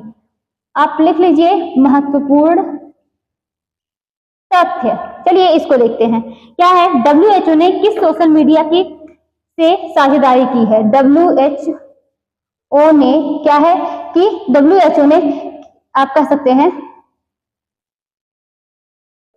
किस सोशल मीडिया से साझेदारी की है ना। लोगों तक क्या है कह सकते हैं लोगों तक कोविड-19 की जानकारी पहुंचाने के लिए, लोगों तक कोविड-19 की जानकारी को पहुंचाने के लिए। तो कौन से थे कि WHO ने किस सोशल मीडिया साझेदारी की WHO की जानकारी को पहुंचाने के लिए? तो आप कह सकते हैं क्या? फेसबुक। पॉइंट टू पॉइंट इसको आप लोग याद करिएगा, फेसबुक है ना। उसके बाद आप बात करेंगे दूसरा question, green muffler. Green muffler का संबंध। तो ग्रीन मफलर का संबंध किससे होता है? तो ध्वनि प्रदूषण से होता है। किससे? ध्वनि प्रदूषण। जहां पर बहुत ही आप कह सकते हैं कि कारखाने वगैरह रहते हैं वहां पर क्या होता है कि कितने पंक्तियों में, 5 से 6 पंक्तियों में क्या होती है कि प्लांटिंग कर दी जाती है रोड के किनारे। आप कह सकते हैं कि 5 से 6 पंक्तियों में वहां पर किनारे पर क्या होती है कि प्लांट यानी पौधे जो है वो लगा दिए जाते हैं। तो ग्रीन मफलर का संबंध किससे होता है? ध्वनि प्रदूषक। सिर्फ पॉइंट टू पॉइंट आप लोगों को याद करना है। WHO ने कोविड-19 की जानकारी को पहुंचाने के लिए किस सोशल मीडिया का सहारा लिया था? वो है फेसबुक। चलिए अब आगे देखते हैं भोपाल गैस त्रासदी। ये भोपाल गैस त्रासदी 2 या 3 दिसंबर 1984। भोपाल गैस त्रासदी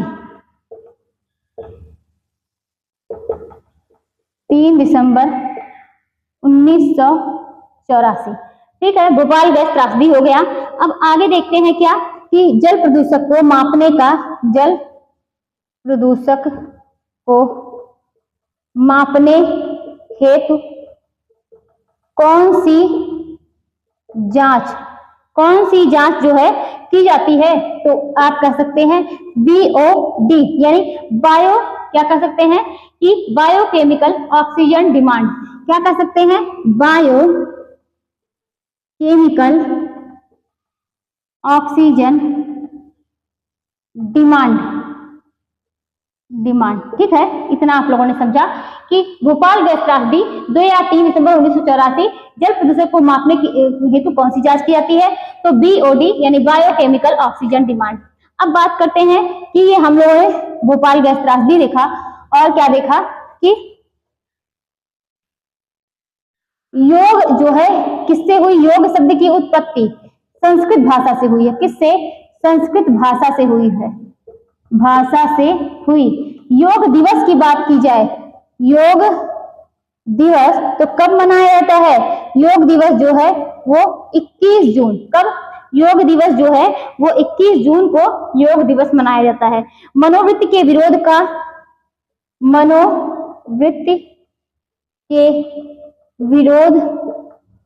का नाम ही क्या है?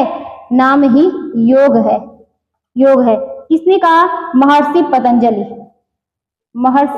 पतंजलि। ठीक, आगे देखते हैं कि प्रसिद्ध योग पतंजलि ने, जो योग पतंजलि हैं ये इन्होंने की 8 अवस्थाओं का वर्णन किया है। महर्षि पतंजलि ने या इन्होंने योग की 8 अवस्थाओं का वर्णन किया है। हमने क्या समझा? योग दिवस संस्कृत भाषा का शब्द है। कब मनाया जाता है? 21 जून को। मनोवृत्ति के विरोध का नाम ही योग है। किसने कहा? महर्षि पतंजलि ने। महर्षि पतंजलि ने योग की 8 अवस्थाओं का क्या किया है? वर्णन किया है। योग का जन्मदाता, अगर बात की जाए योग का जन्मदाता, तो योग का जन्मदाता की बात करेंगे तो कौन है? भारत ना। योग का जन्मदाता भारत है। आगे देखते हैं कि लेड यानी सीसा से क्या होता है कि सीसा वायु प्रदूषण के कारण क्या करता है कि तंत्रिका तंत्र को क्या करता है कि प्रभावित करता है ना। तो सीसा क्या करता है? ये एक वायु प्रदूषक है, यानी लेड वायु प्रदूषक है। लेड जो है ये तंत्रिका तंत्र को प्रभावित करता है, तंत्रिका तंत्र को प्रभावित करता है। तो सीसा जो है ये तंत्रिका तंत्र को क्या करता है कि प्रभावित करता है। और अगर बात की जाए तो WHO के वर्तमान चीफ साइंटिस्ट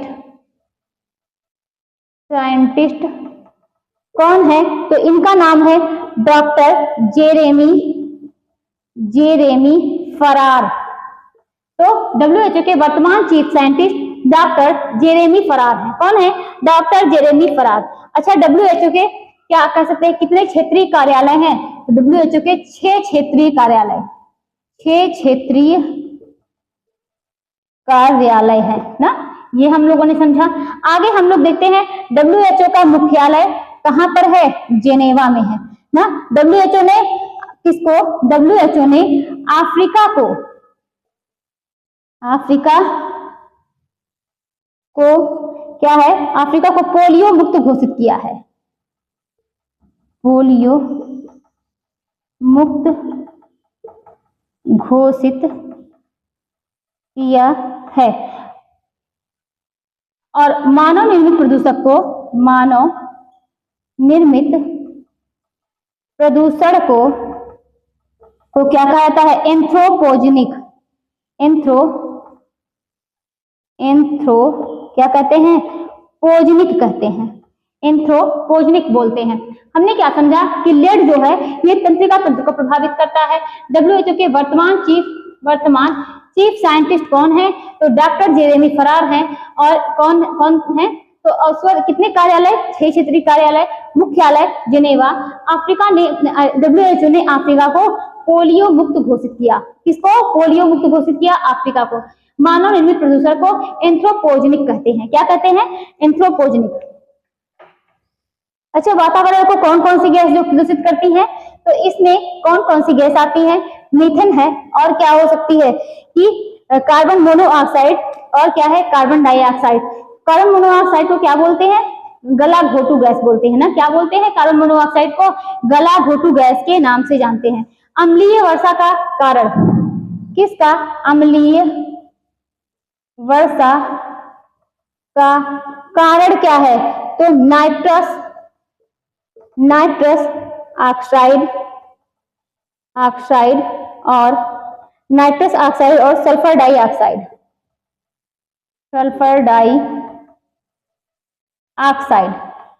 ना, ऑक्साइड। और बात करेंगे अम्लीय वर्षा के पीएच मान की, तो अम्लीय वर्षा का पीएच मान कितना है, तो ये 5 से 6 है। कितना, अम्लीय वर्षा का पीएच मान 5 से 6 है।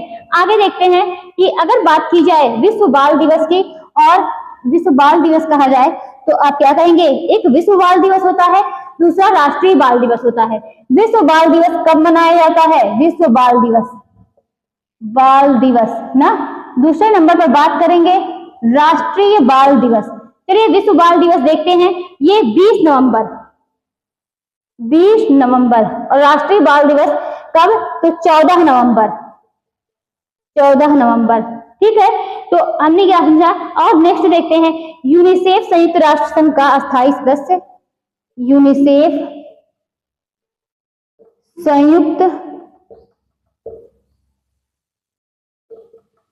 राष्ट्र संघ का अस्थायी सदस्य कब बना, 1953 में।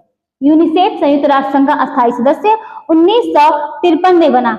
और आग लगने का प्रमुख कारण कौन सा है, तो क्या हो सकता है, आग लगने का प्रमुख कारण, आग लगने का, सब क्वेश्चन जो है आए हुए हैं, आग लगने का प्रमुख कारण ईंधन है, उष्मा है, और बात करते हैं ऑक्सीजन। क्या उष्मा से आग नहीं लगती है। पत्थर को आप क्या करिए, खूब उष्मा दीजिए, खूब रगड़िए आपस में, देखिए तो इसी तरीके से तो आग का आविष्कार हुआ था। तो ये क्या है, आग लगने का प्रमुख कारण ईंधन, उष्मा, ऑक्सीजन है। अब आगे क्या देखते हैं कि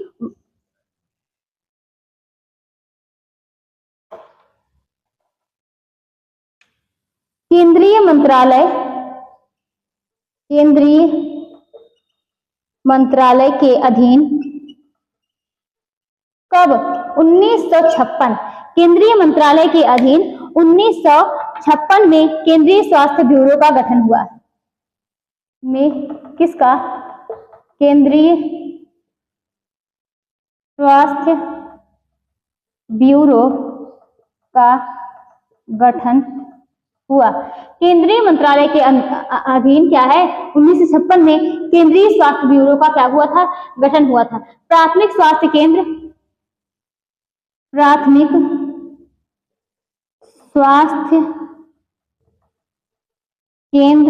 प्रत्येक ब्लॉक में क्या है, होते हैं कितने, 8 से 9 गांवों के बीच। प्राथमिक स्वास्थ्य केंद्र प्रत्येक ब्लॉक में होते हैं, कितने गांवों के बीच, तो 8 से 9 गांवों के बीच क्या होते हैं, कि होते हैं। आगे देखते हैं इसमें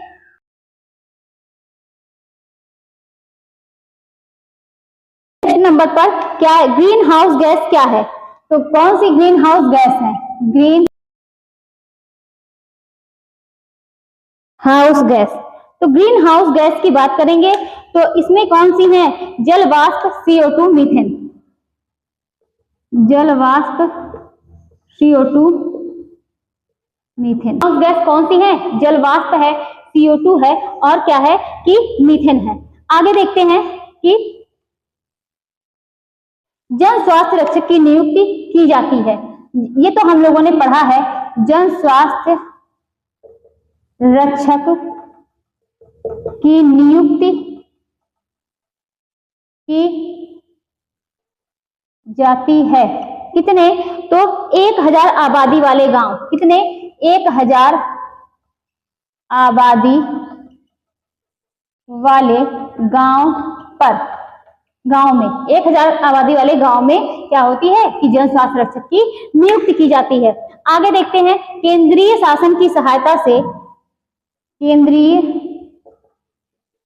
शासन की सहायता से स्वास्थ्य से संबंधित, स्वास्थ्य से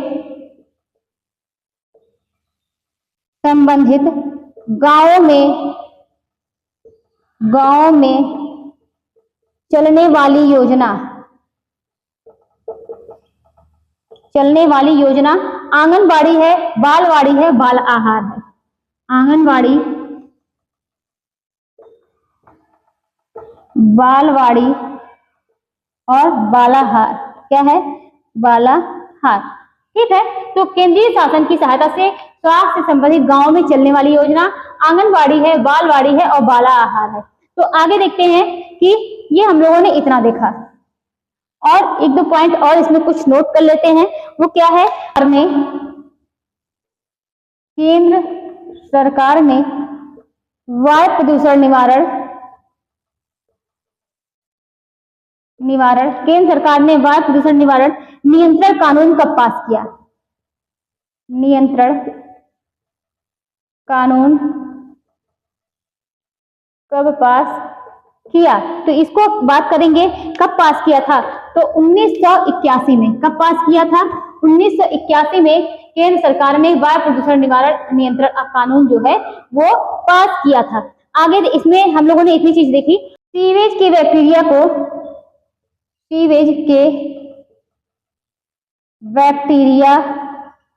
को क्या कह सकते हैं कि सैप्रोफाइटिक कहते हैं। सैप्रोफाइटिक कहते हैं सीवेज के बैक्टीरिया को। क्या कहते हैं? सीवेज के बैक्टीरिया को सैप्रोफाइटिक कहा जाता है। आगे इसमें नेक्स्ट देखते हैं, राष्ट्रीय पर्यावरण अभियांत्रिकी अनुसंधान संस्थान, पर्यावरण अभियांत्रिकी अनुसंधान संस्थान कब?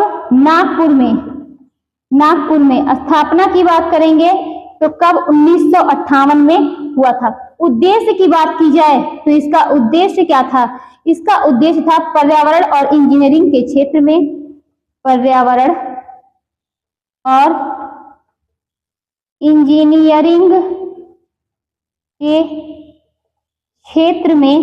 क्षेत्र में नवाचार और अनुसंधान।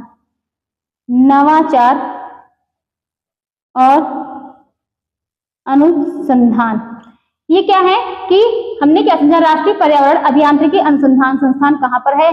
तो नागपुर में है। तो इसकी स्थापना 1958 में हुई थी। उद्देश्य क्या था? पर्यावरण और इंजीनियरिंग के क्षेत्र में नवाचार और अनुसंधान। ये क्या था? इसका उद्देश्य था।